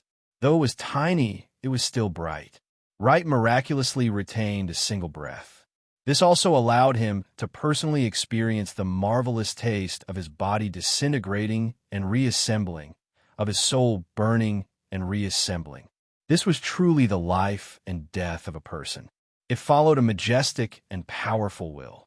It suddenly died and suddenly existed, treading back and forth on the boundary between life and death. And all of this was led by the furnace before his eyes. No, it was the master. He did his best to widen his eyes. The dim light of the outside world penetrated through the shattered and reassembled crystal. It spurred on the cone cells and a series of subsequent nerve reflexes, combining the fuzzy information of the outside world with the imaginary illusions in his brain. It made this demon, who was already destined to die, let out the most pious sigh of his entire life. Oh God! The temporarily reassembled soul was annihilated. The reformed body collapsed and dissolved like a pile of mud. It also completely digested the impact force of the abyssal storm, turning the intense turbulence of the abyssal plane into nothingness. This was undoubtedly an extremely cruel way to die. But before Wright completely disintegrated, his vocal cords vibrated. A weak force pushed through the layers of conduction in the air molecules, transmitting the sigh that was rich with emotions and time. Though the range of influence didn't even exceed a diameter of 3 meters, it was already enough for Luo Nan and Yin Fan to hear it. Was this a god? A certain someone's requirements were really low. Luo Nan shook his head slightly. He wasn't as ignorant as Wright. The virtual brain system involved configuration, dynamo core, and all sorts of other deep theories. Luo Nan still didn't fully understand them. He stumbled and stumbled when putting them into practice. He could only advance at a tortoise speed within a labyrinth of clouds and mist. And from his perspective of experience, it was just a brilliant sun wheel within an abyss. The might that came from the endless void was immeasurable. With such a comparison, if he were a god, the power system of this universe would probably collapse immediately. In the end, it was just an overly delusional delusion of an ignorant person. This was what Luonin thought, but Yin Fun, who was lying on the bed, quivered and her entire face swelled red. At that moment, she was still under the influence of the nerve agent. Her limbs were numb, and it was difficult for her to control them. She could only barely move her vocal cords to spell out 2 words between hiccups and chuckles. Luckily, Luonan's ears were good. After Yin Fun repeated it several times, he was finally able to make out the words clearly. Cloak, cloak! Hey, a cloak is different from cloak. Of course, Luo Nan knew that what Yinfen said wasn't the literal meaning, but now wasn't the time to get to the bottom of it. From his perspective, finding the right nerve agent treatment method, an antidote, was more difficult than anything he had done before. His gaze turned to the door of the damaged room. There, the Vulcan ant was controlling the giant salamander to stagger back. Treat a dead horse as if it were alive. Ah, no. The one who started the trouble needs to untie it. Whether or not tonight's matter would have a good ending would depend on whether or not this old saying filled with empiricism would be useful. Reality proved that Luo Nan's luck wasn't bad. It was just as Dead Ghost right had said. He didn't add too much nerve agent to Yin Fun. Yin Fun herself had a rather powerful, fleshly body. Her bodily functions were much stronger than a normal person's. After stopping the continuous injection of the nerve agent, Luo Nan assisted her in combing her neural network, and she slowly recovered. When she was barely able to move, Yinfen struggled to get down to the ground. She practically threw herself at Luo Nan's feet. She didn't care about the filth and bloodstains on the ground. She gave a heavy kowtow. There weren't any words of thanks coming out of her mouth. Instead, she piously kissed the corner of Luo Nan's cloak. Was this a custom of some vagrant tribe, or their Ciel Luo cult? When in Rome, do as the Romans do. Perhaps it could be said that Luo Nan maintained the principle of acting cool. Luo Nan resisted his instinct to avoid it and accepted it. Yinfen gave another kowtow after completing the ceremony. Then she staggered to her feet. She practically used her hands and feet to arrive at a corner of the room. Zhang Luan, who had fallen into a semi-conscious state due to massive blood loss, lay there. Yinfen didn't say a word from beginning to end. She just used her trembling hands to feel around Zhang Luan's body. Soon, she pulled out a dagger from the leather sheath at Zhang Luan's waist. This should be the weapon that Zhang Luan normally used. He didn't have the time to use it when he attacked Luo Nan, but now Yinfen had it in her hands. Without any hesitation, Yinfen stabbed the dagger straight into Zhang Luan's perfectly fine left shoulder socket.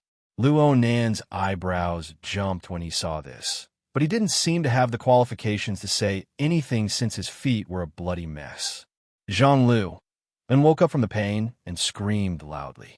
But when his eyes reflected the pale and distorted face of his wife, it was as if his throat had been cut open.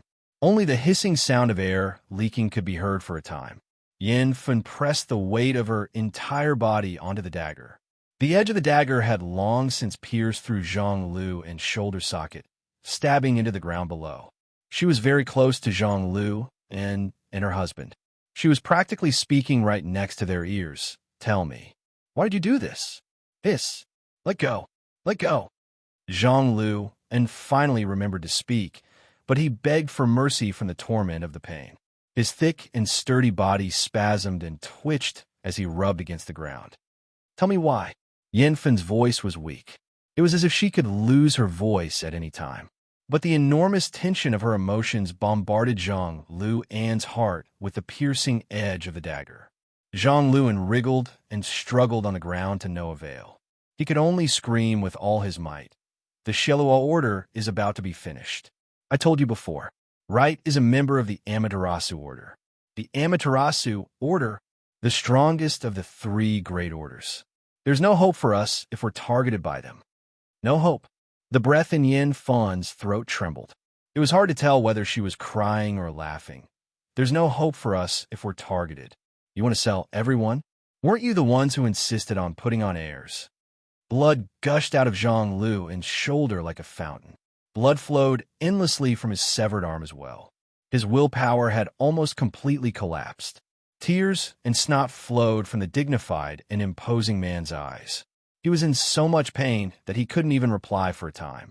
Yinfen didn't need to reply either. She was just venting her emotions. It's you. You used the survival of the tribe as an excuse to push Wu Jun to the top. She's not a member of the tribe. She's just a postgraduate student stranded in the wilderness. She's still pregnant. She was about to return to the city to give Polio a better environment. It's you. You forced her to the top. Huh. It's because of the cloak, right? Because she's the only operator in the base who has mastered this technique. Once again, Yin-Fen twisted the dagger in her hand. Zhang Luan screamed even louder. His waist and legs twisted. He tried desperately to shake Yin-Fen off, but it was all in vain. In the end, he just gave up and shouted, "So what? She should have given me the cloak long ago." "Give it to you? Didn't she want to return to the city?" After returning Spring City, she could have left if she wanted to, but she refused to let go of the position. Those stubborn idiots really treated her like a priest. Fine, even if she was a priest, what did she do? All she did was enchantment. Enchantment. Enchantment. These childish tricks might have been useful in the wilderness, but they're in a big city now. There are so many powerful people in the government, the military, the association, and the church. Enchantment is useless. Give me power, power. Zhang Luan's face was purple, and his veins were bulging. He screamed at the top of his lungs. Since she's a priest, isn't it reasonable for her to give power to her believers? If she can't even do that, how can she start a religion? How can she call herself a god? Yin-Fen screamed back, "We never did that." However, Zhang Luan was purely venting at this time. He only roared in his own logic. That bullsh*t cloak is simply the nonsense of a crazy old man. Only those stubborn fools would worship it as if it were a god and promote it wantonly. Now, the Amaterasu sect is here. They asked for it, and they got it. Why should I die with them? Of course, I have to sell it for a good price. Yin-Fen stared at the man beneath her. She stared at her husband and squeezed out the words through her teeth. "You're shameless. Only a useless god is shameless." Zhang Luan pushed his head back. He didn't even care about the wound on his shoulder as he scolded, "Useless, unqualified. Compared to a real church, you're just trash that can't do anything. It's trash like this that has delayed me for so many years. My talent and youth have been ruined by this trash, and I still have to struggle in the cave like a worm. To hell with the cloak, to hell with the loyalty." Ugh. His voice suddenly changed tone, mixing with the sound of his throat, skin, fascia, and bones being cut open. Yin-Fen pulled out her knife and slit her husband's throat. The airflow and gurgling blood drained the last bit of Zhang Luan's vitality and ambition. At the same time, she used up the last bit of her strength. Chapter 721. From 6 to 7 o'clock a.m., the simulated sky lighting was adjusted to its brightness. With the support of electricity, the ventilation system sent a cool breeze that brushed against the child's face. The slight light and touch triggered Polio's biological clock. He blinked and woke up from his sleep.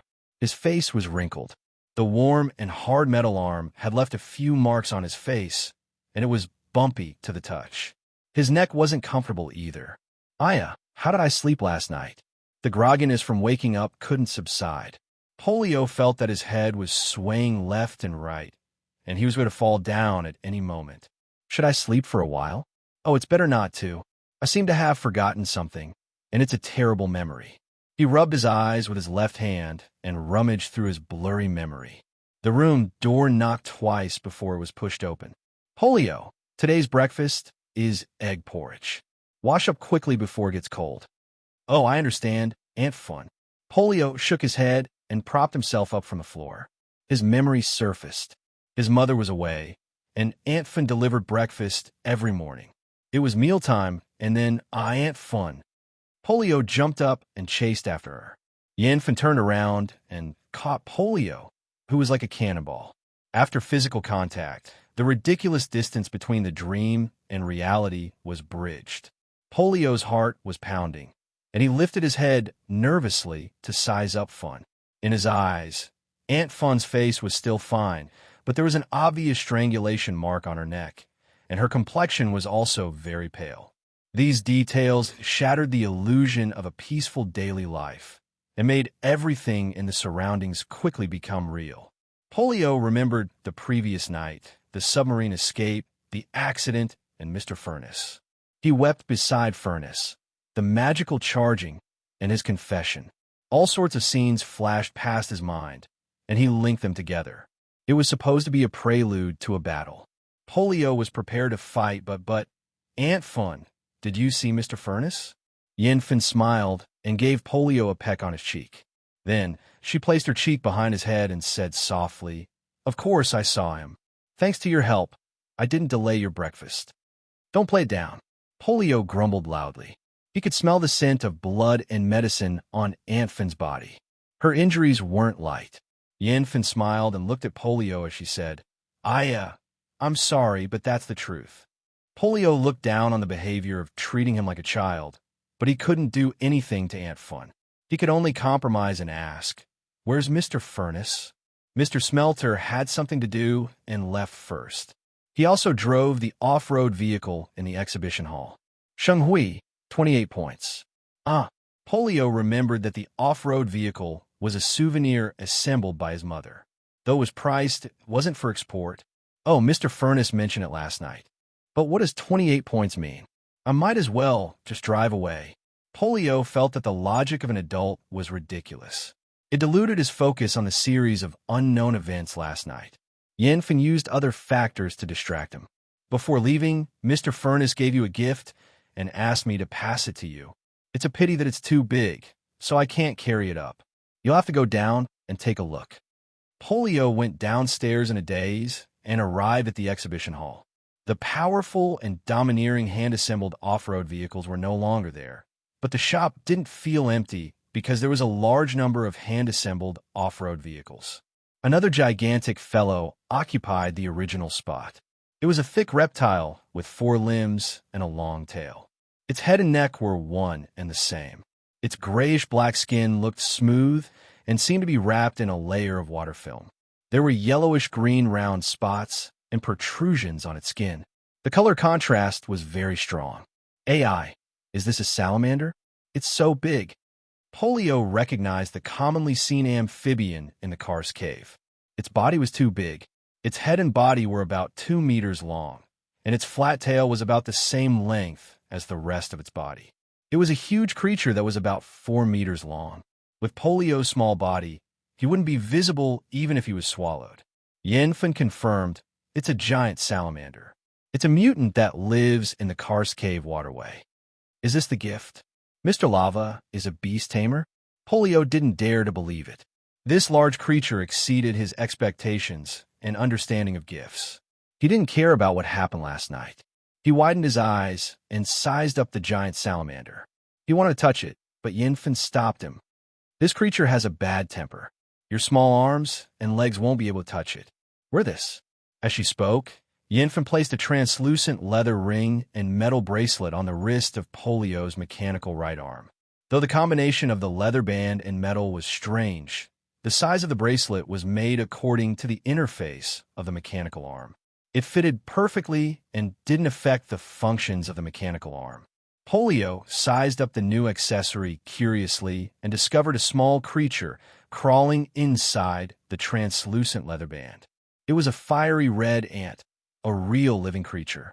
It was crawling in the hollow tunnel of the leather band. Polio didn't know how it was sealed in. It was interesting, but it was also confusing. "Put in your thoughts." That's what Mr. Furnace said. Yenfun's tone was rhythmic, as though she was reciting a poem. "Though we have to work hard to operate the mechanical arm without electricity, we can start from the basics." With her voice and Polio's focused gaze, the ants crawling in the leather bracelet seemed to have received a signal, and their movement stopped. At the exhibition platform, the giant salamander, who was lying lazily on the ground, suddenly lifted its head and twisted its body. Its bulging eyeballs rotated as it looked in the direction of Polio and Polio. Polio and Polio stared at each other. Polio held his breath and exclaimed, "Wah!" using the chain configuration to link the individual brainwaves with the sensory organs of a single Vulcan ant. Then, through the condensation ring's global sensor network, it will connect with the Vulcan ant population. Simplified operating instructions and related interfaces have been added in the middle. It can partially realize intelligent operation, allowing idiots to operate. There are no problems with the basic idea, but it takes up a bit more resources and harasses the manipulator behind the scenes. After all, it's not like watching a child. I can optimize it further in the future. Luo Nan's brain operated at high speeds. He went over the design model of the present that Midnight had drafted in his mind once more to make sure that there were no obstructions. And from the feedback from his sensor network, Polio was having a lot of fun. Everyone was to their liking. Everything was perfect. Of course, this was just an embellishment after a series of tense events. It was a way of taking care of the cute little fellow. What Luo Nin truly needed to pay attention to was the entire plot thread he discovered last night. The Order of Justice and the Eye of Secret Contract were listed as one of the 3 great secret orders of the Amaterasu Order. Why would they be interested in the so-called holy relic of the Pheasant Order, something that even their own believers looked down upon? If this piece of information were to be sold, it would be enough for the various intelligence teams to give out month-end incentives. But what Luo Nan paid the most attention to in this entire thread was, Luo Nan, are you seriously listening to Teacher Lee's words? Huh? Luo Nan shuddered. Only now did he come back to his senses. He noticed the people around him and the place they were in. Mrs. Luo Shuqing's gaze was stern. Her expression was furious as she sat on the sofa in the advisor's office. 2 meters away was the master of this office, Acumen College's dedicated advisor for the 10th grade, Mr. Li Mingda. Luo Nan himself stood across from the coffee table with the identity of a student who had committed a crime, receiving an education. However, his mind had been wandering outside the heavens just now. Old Immortal Mingda's words didn't even enter his ears. They were blocked out cleanly. It's fine. It's fine. A young man's mind is quick-witted. His imagination is rich. A moment of distraction is nothing. And I understand student Luo Nan's personality. I'm worried that he's overthinking things. Li Mingda gently twirled the grizzled beard beneath his chin. This retro style suited his appearance quite well. It really did give him the air of a sage. If the cold sweat on his forehead was a bit less, then it would be even more perfect. Luo Shuqing bowed once more to express her apology. Teacher Li, Luo Nan has really caused you trouble during this time. Li Mingda chuckled. He was just about to continue the previous topic when Luo Nan's gaze shot over. The back of his neck turned slightly cold, and he shook his head vigorously on the spot. No, no, no. This child, Luo Nan, is publicly acknowledged by our Academic Affairs Division. He's smart and precocious. He's quite different from ordinary children. This is a factor of his personality and IQ. It has nothing to do with how he conducts himself. You see, he doesn't have many friends in his age group, but he has a lot in common with his upperclassmen and the elites outside the school. That scoundrel Xie Junping, has given him quite a few rotten ideas. Hu Huaying comes over every day to clean up his mess. The second generation of the construction society gnashes their teeth in anger at the mention of him. The Mystic Arts Research Society is directly surrounded by him. He brings bodyguards to the school, and he openly flirts with society girls. All of you parents really don't know? Hiss! Li Mingda's hand exerted strength and broke 2 strands of his beard. His lower jaw and heart twitched twice, but in the end he maintained the demeanor of a teacher.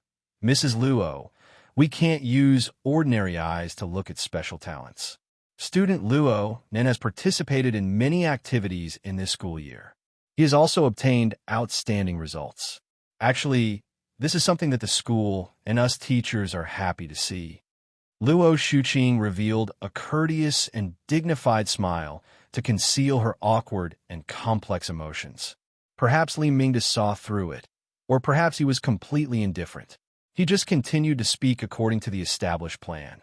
But in today's era of authority, one accepts the convenience of intelligence and also bears the restrictions of intelligence. In this way, some rules that are very suitable for ordinary people are used to treat geniuses. That's right, it's a student with extraordinary talent like Luo Nan. These rules often appear rigid and unreasonable. The school also hopes to find a plan that satisfies both sides. Student Luo Nan's special talent will be preserved to the greatest degree while finding a suitable and compliant space for him. Therefore, we discussed for a bit. Perhaps Mrs. Luo, as his guardian, can be flexible and jump out of the boundaries of linear thinking. Luo Shuqing took a deep breath. What do you mean? Chapter 722. By the time the aunt and nephew left the office building, the golden red rays of the late spring setting sun had already traversed more than half of the campus. The rays were cast from the angle between the North Shore jungle and the long river, casting a thick film of light over the bright green wetland vegetation. Luonin slightly narrowed his eyes. His gaze pierced through the layer of sunlight that ordinary people would find hard to look directly at. He swept his gaze over the movement and changes within the campus. He wasn't observing. He just had nothing to do. Mrs. Luo Shuqing didn't say a single word for an entire 3 minutes after leaving Li Mingda's office. She just walked forward in the corridor, in the elevator, and in the vast campus. It was as if she had completely forgotten the existence of her nephew. Okay, she was really angry this time. Luo Nan reckoned that he was probably the only child of the Luo family in 3 generations to have been recommended by the school authorities to take a leave of absence from school. Taking a leave of absence from school was just a polite way of saying it.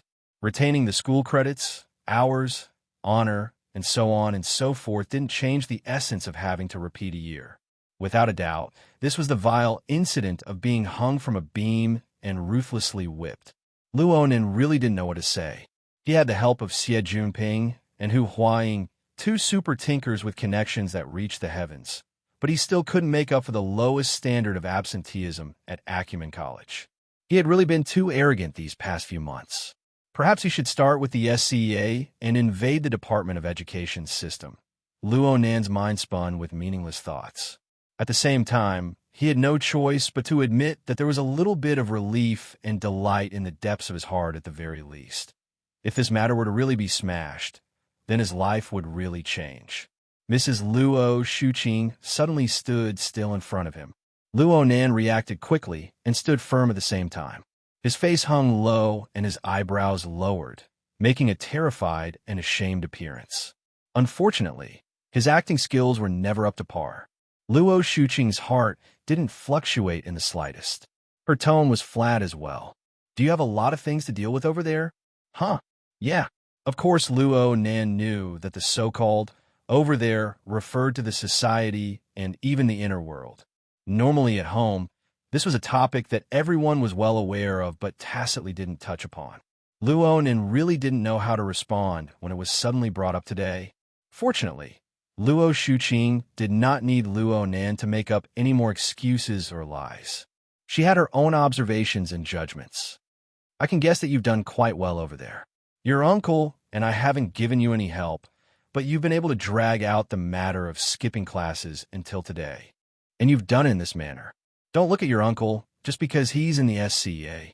I'm afraid that even if he sold his old face, he wouldn't be able to do a better job than this. What could Luo Nan say? With great difficulty, he swallowed back the stupid words of Aunt, "You're too kind." He could only shut his mouth tightly and listen obediently. The problem was that Luo Shuqing only said this and didn't say anything else. Luo Nan wanted to ask, but he didn't dare to. His belly full of suspicions was stifled to the point of being uncomfortable. It wasn't until he walked another 100 steps that he heard his aunt speak softly.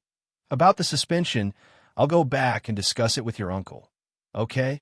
When it came to Luo Nan's studies, Mrs. Luo Shuqing had never used such an uncertain tone to converse with him like she did today.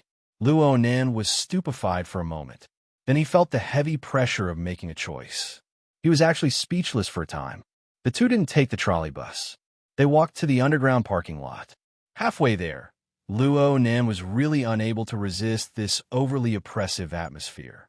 He just wanted to say something, but when the words reached his mouth, a sentence suddenly jumped out. "Aunt, do you know of Wu Jun?" Luo Nan was a bit regretful as soon as the words left his mouth. The matter that happened to Ling Chun occupied far too much of his brain.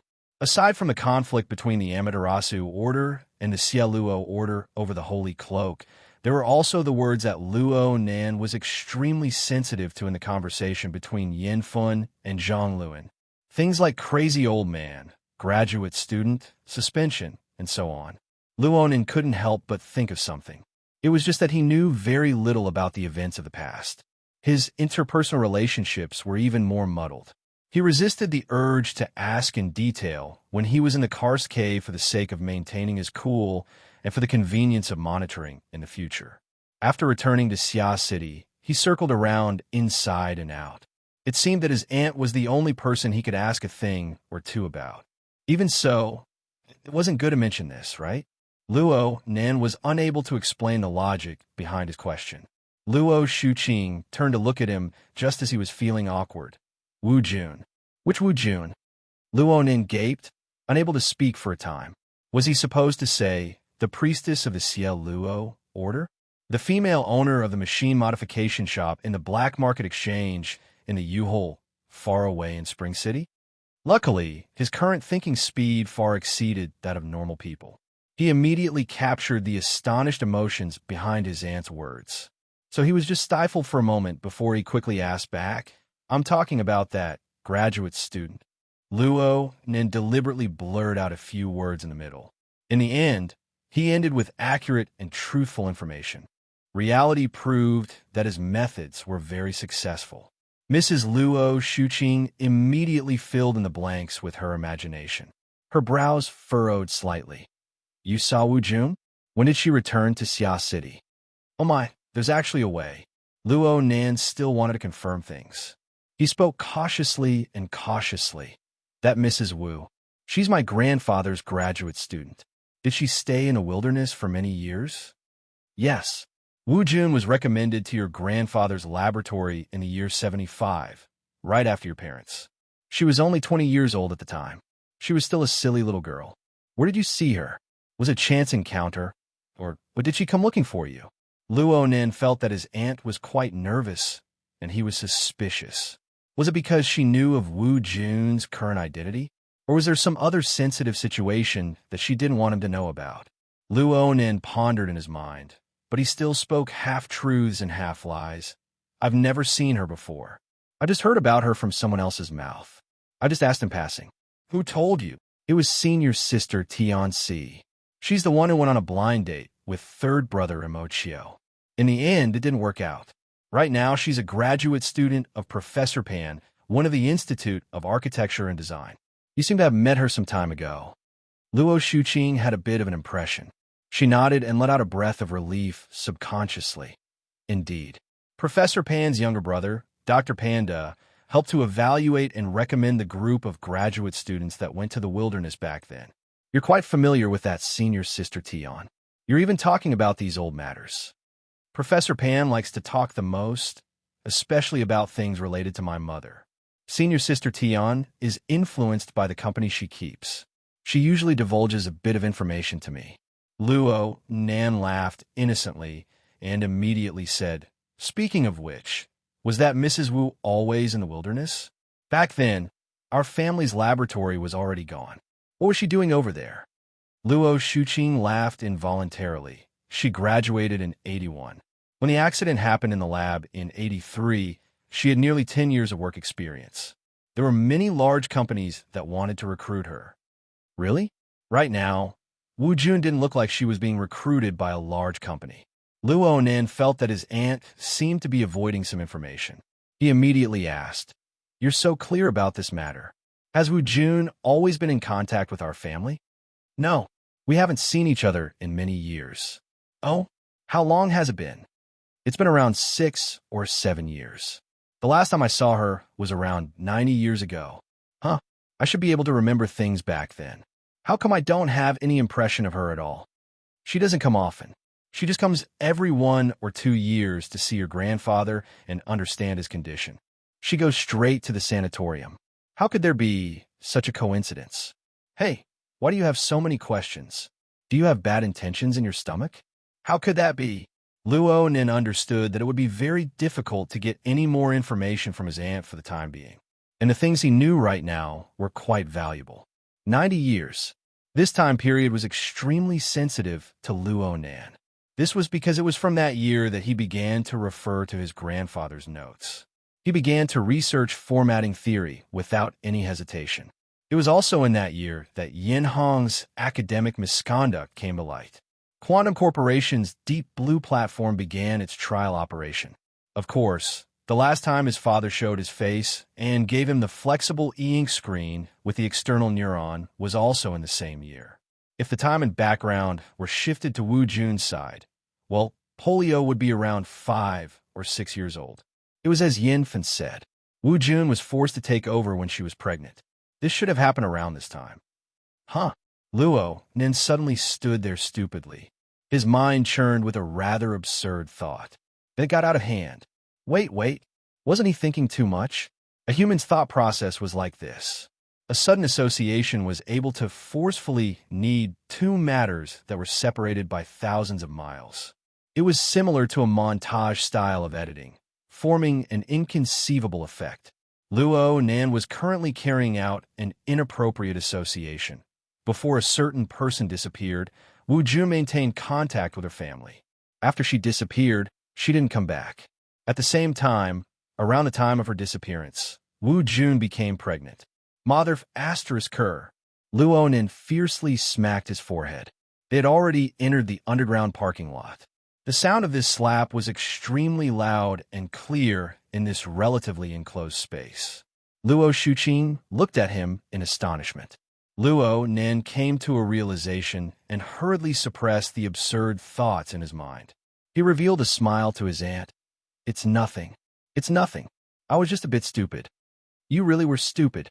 Luo Shuqing's anger was finally provoked. She glared at him fiercely and quickly walked to the side of the car. She sat in the driver's seat first. Luo Nen lowered his head and sat in the front passenger seat. He had a remorseful expression. Actually, he had already logged onto the psychic wave network. He used the Hexa ear to communicate with others. Of course, he could only send a message. Urgent. Reply when I see the message. Approximately 2 minutes later, when the car was on the high-speed magnetic track heading home, the other side finally responded. You were in such a hurry that I dropped my test tube. Boss Luo, what are your orders? Bro Octopus, I have a bit of skin tissue from last night. Can we do a paternity test with this? Did you bring hair follicles? I did. That's not a problem. Speaking of which, both of them are? I have the relevant backups at the society. It's better to collect them recently. The other side's message suddenly stopped.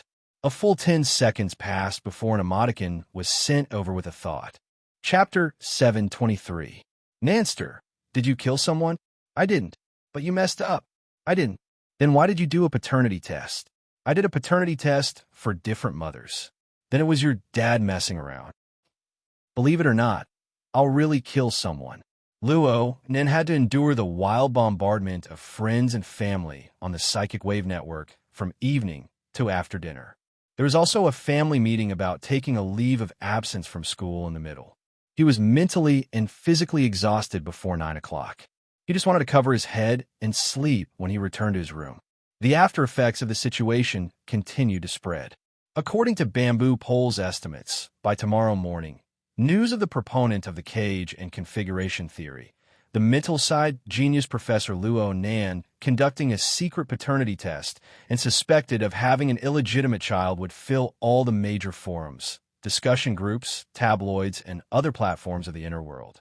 It would become one of the hottest topics of conversation in the inner world. The culprit, Octopus, was in a stupefied state. He was quite unlucky. When Luo Nan contacted him, he was working as a volunteer in the branch's biological laboratory. He was being exploited. He was so busy that his brain was a bit desensitized. For what he saw at the time, Luo Nan's request was too simple. Any assistant would be able to handle it. So he really did hand this matter over to his assistant. There was even a sampling service. And so, the beautiful and cute Miss Assistant, who had a screw loose in her head and a slightly wide lip structure, was driving to Luo Nan's house when the news completely exploded. In a sense, this was a very serious leak. It was said that Wayne had dragged Octopus off the laboratory table and thrown him into the interrogation room. Then Octopus used the room as a refuge. He crouched down holding his head and refused to come out. The problem was that Luo Nan was several dozen kilometers away, staring coldly at him. Luo Nan was considering whether or not he should give Octopus a taste of heaven's punishment. In the end, Luo Nan held himself back. He didn't want this big news to get out. He could only force himself to concentrate and think about matters related to the Ciel Luo sect. Even though the paternity test results had yet to come out, Luo Nin could confirm that this tiny sect had a very close relationship with his grandfather and the wilderness laboratory of yesteryear. Wu Jun, the high priestess of the church, was his grandfather's graduate student. They had worked together in the laboratory for many years. Even after the accident in the laboratory, they still kept in touch. It was a small order that was closely related to their family. It had endured for so many years, stumbling and stumbling. Not to mention the story behind it. Just its existence alone was enough for Luo Nan to pay considerable attention to it, especially when they were facing a huge problem. It was not just the Amaterasu cult. It seemed like the foundation of their cult was in trouble as well. A cloak, that's right. His grandfather had said the word cloak more than once, but Luo Nin had always believed that the so-called cloak should correspond to the curtains of developer mode on the mental plane. In other words, it was the scene of a myriad of overlapping curtains when Luo Nin first used clairvoyance on the mental plane. So there's a real thing? Luo Nin was truly a bit confused. At the same time, he grew more and more curious. He hated that he couldn't immediately meet first Ablatum Wu Jun and get to the bottom of things. Unfortunately, they had missed the opportunity this time, and according to Yin Fun, that person wouldn't be back in a short period of time. TSK, I actually forgot to ask for his contact information. Of course, even if I'd asked for it back then, Yin Fun probably wouldn't have given it to me. I'm just observing for now.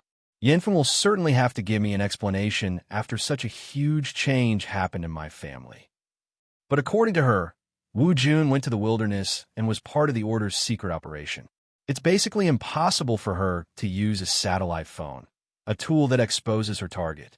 Communication between the two sides is pretty much cut off. Luo Nin casually grabbed the flexible e-ink screen and wrote and drew on it. He pondered over how to quickly lock onto and contact Wu Jun. The Ciel Luo Order might have a method of contacting the extraordinary pathway, but the possibility isn't high. After all, their strength looks quite impressive. Even Yin Fun, a high-level existence, only has a C-rank fleshly body. Then I'll just have to use the stupid method. I'll just search the entire world. Where there was demand, there was motivation. Luo Nin knew how difficult it was to advance, and he quickly came up with an action plan with his own characteristics. The virtual brain system has a ready-made algorithm for recognizing facial features. Finding Wu Jun's photo and information is far too easy. I can see it right now. Though it consumes quite a lot of resources, I can treat it as an in-depth training in big data processing. I can still use it when I get back to the Cloud Mist Labyrinth. Oh, I need to use ready-made resources. Wu Jun isn't a vagrant of the wilderness. She's a legal citizen with an account in the social authority system. I can ask Sister Yuane to help me search for her recent whereabouts. She'll most likely leave traces as long as she passes through a city. But the problem lies in the fact that if Wu Jun is carrying out a secret operation, the possibility of her disguise is quite high. She'll also pay attention to avoid the area covered by authority. A simple search based on facial features and authority won't be very useful. This will be quite troublesome. The characteristics of the form, soul, and energy were the best to touch upon the essence. Luo Nin stopped writing and sighed. Perhaps he was still too anxious. If he continued to toss and turn like this, it would take at least a week. He would consume a large amount of strength every day, and it was very likely that he would do useless work. He didn't forget that the most pressing task right now was to get used to the biochemical reactor he brought back from Spring City as soon as possible. He needed to erase the hidden dangers of the cloud world as soon as possible. Oh, look at what I've drawn. Right now, on the flexible e-ink screen, there was a list of simplified steps and keywords to take note of. There was a schematic diagram of the algorithm needed for a global search. There was a basic outline of Wu Jun's store that was being monitored from 2,000 kilometers away. In addition, there are also some lines that outlined a somewhat fuzzy portrait of a person in the center of the drawing interface. This was a woman. She had short hair and a thin face. She wore rather large work clothes. Her body was half squatting and half kneeling in the drawing. She leaned close to the outline of a machine. She even held a repair tool in her hand. She was like a blue-collar worker, but she had a rather weak appearance. The first thing Luo Nan could confirm was that he had never seen this person before. Regardless of appearance or temperament, she was very unfamiliar. But soon he confirmed that this woman who had suddenly appeared in the center of the drawing interface was none other than the Wu Jun he was looking for. How'd I draw it? It's like this. Luo Nan quickly came to a realization. This sketch was something he found in an electronic photo frame placed in his bedroom when he was observing Wu Jun's store from afar. Then he unconsciously reproduced it. Luo Nan's work was a bit different when compared to the finalized photo. It looked like there was more meaning to it than in the photo. This didn't seem to be just a result of his black and white art style. Luo Nan was a bit surprised by the results of his own creation. But his current thinking and knowledge were far from what it was like when he first entered the profession. He stared at the sketch drawing and analyzed it in detail for a moment. He was certain in his heart. Yes. I specifically talked about this when I was discussing with Mr. Bai and the others about entering dreams, divination, and other psychic techniques. This is the magnetization effect. It was just like how non-magnetic materials could obtain magnetism if they were placed in a strong magnetic field for a long time. A person would also form an effect similar to magnetization if they lived in the environment for a long time. From a rational perspective, the result of magnetization was the hair, fingerprints, utensils, trash, and other traces left behind in the target's life. Outstanding criminal investigators and profilers could use these clues to piece together a relatively complete image. This included emotions, temperament, lifestyle habits, preferences, and so on. But from a psychic's perspective, these objective traces could be absorbed by their special clairvoyance mode, which was filled with personal colors. Then they could be reorganized and restored to a more intuitive image of material and even an answer. The inner world called this the magnetization effect of a spiritual magnetic field. It was a terrible description that was filled with pseudoscience. Luo Nan was more willing to call it the interference of the spiritual core. This was a term he translated from the virtual brain system. It couldn't be called sincere and elegant. And with Wu Jun's situation, she was basically unable to reach the level of Luo Nan and Mrs. Halder, who had formed a clear and distinct core of concept, the level of the spirit binding core. But being able to place everyone under the same standard and conduct a more intuitive comparison was always more in line with the human mode of thinking. It looked like Luo Nan's condition today was quite good. Then it wouldn't be a bad idea to try psychic. In a certain sense, this was a shortcut for Rue, one to traverse through space. If she could cross over. The digital pen in Luo Nan's hand drew on the flexible screen's work area. He tried to add a new element to this work, a more directional element. Maybe the cloak would be good? It was as if a myriad of curtains crisscrossed and flew in the air before Luo Nan's eyes. They extended into the boundless depths, forming a marvelous scene that Luo Nan jokingly called developer mode. Of course, this scene had a deeper level of meaning, but Luo Nan didn't need to analyze it right now. He just treated it as a kind of creative element, trying to add it to the sketch work that was nearing completion. A clear purpose formed a kind of stimulation, causing Luo Nan's thoughts and emotions to diverge. He connected them in a series of disturbances. An even deeper and more complex scene was excavated from the memories of his brain. At the same time, it was excavated from the 500 million square kilometers of land and sea, the tens of billions of humans, and the tens of billions of species of life. Objective facts, subjective emotions, simple desires, complex thoughts. Everything formed a sea of information that was enough to crash the brain of any powerful individual. Even though Luo Nan had the external neuron to protect his body and the virtual brain system to keep watch, he wouldn't take the risk to do some analysis. He just relied on his intuition and a few willful emotions that were close to his aesthetics. He picked a few characteristic points at random and used them as a foundation to draw a silhouette of the modeled sea of information. The digital pen finally dropped down. In a short few seconds, Wu Jun's portrait, which was already a bit fuzzy in the drawing area, was nearly completely hidden under the shadows of the simulated ink. It was as if it was submerged by the surging waves of the sea under the curtain of night.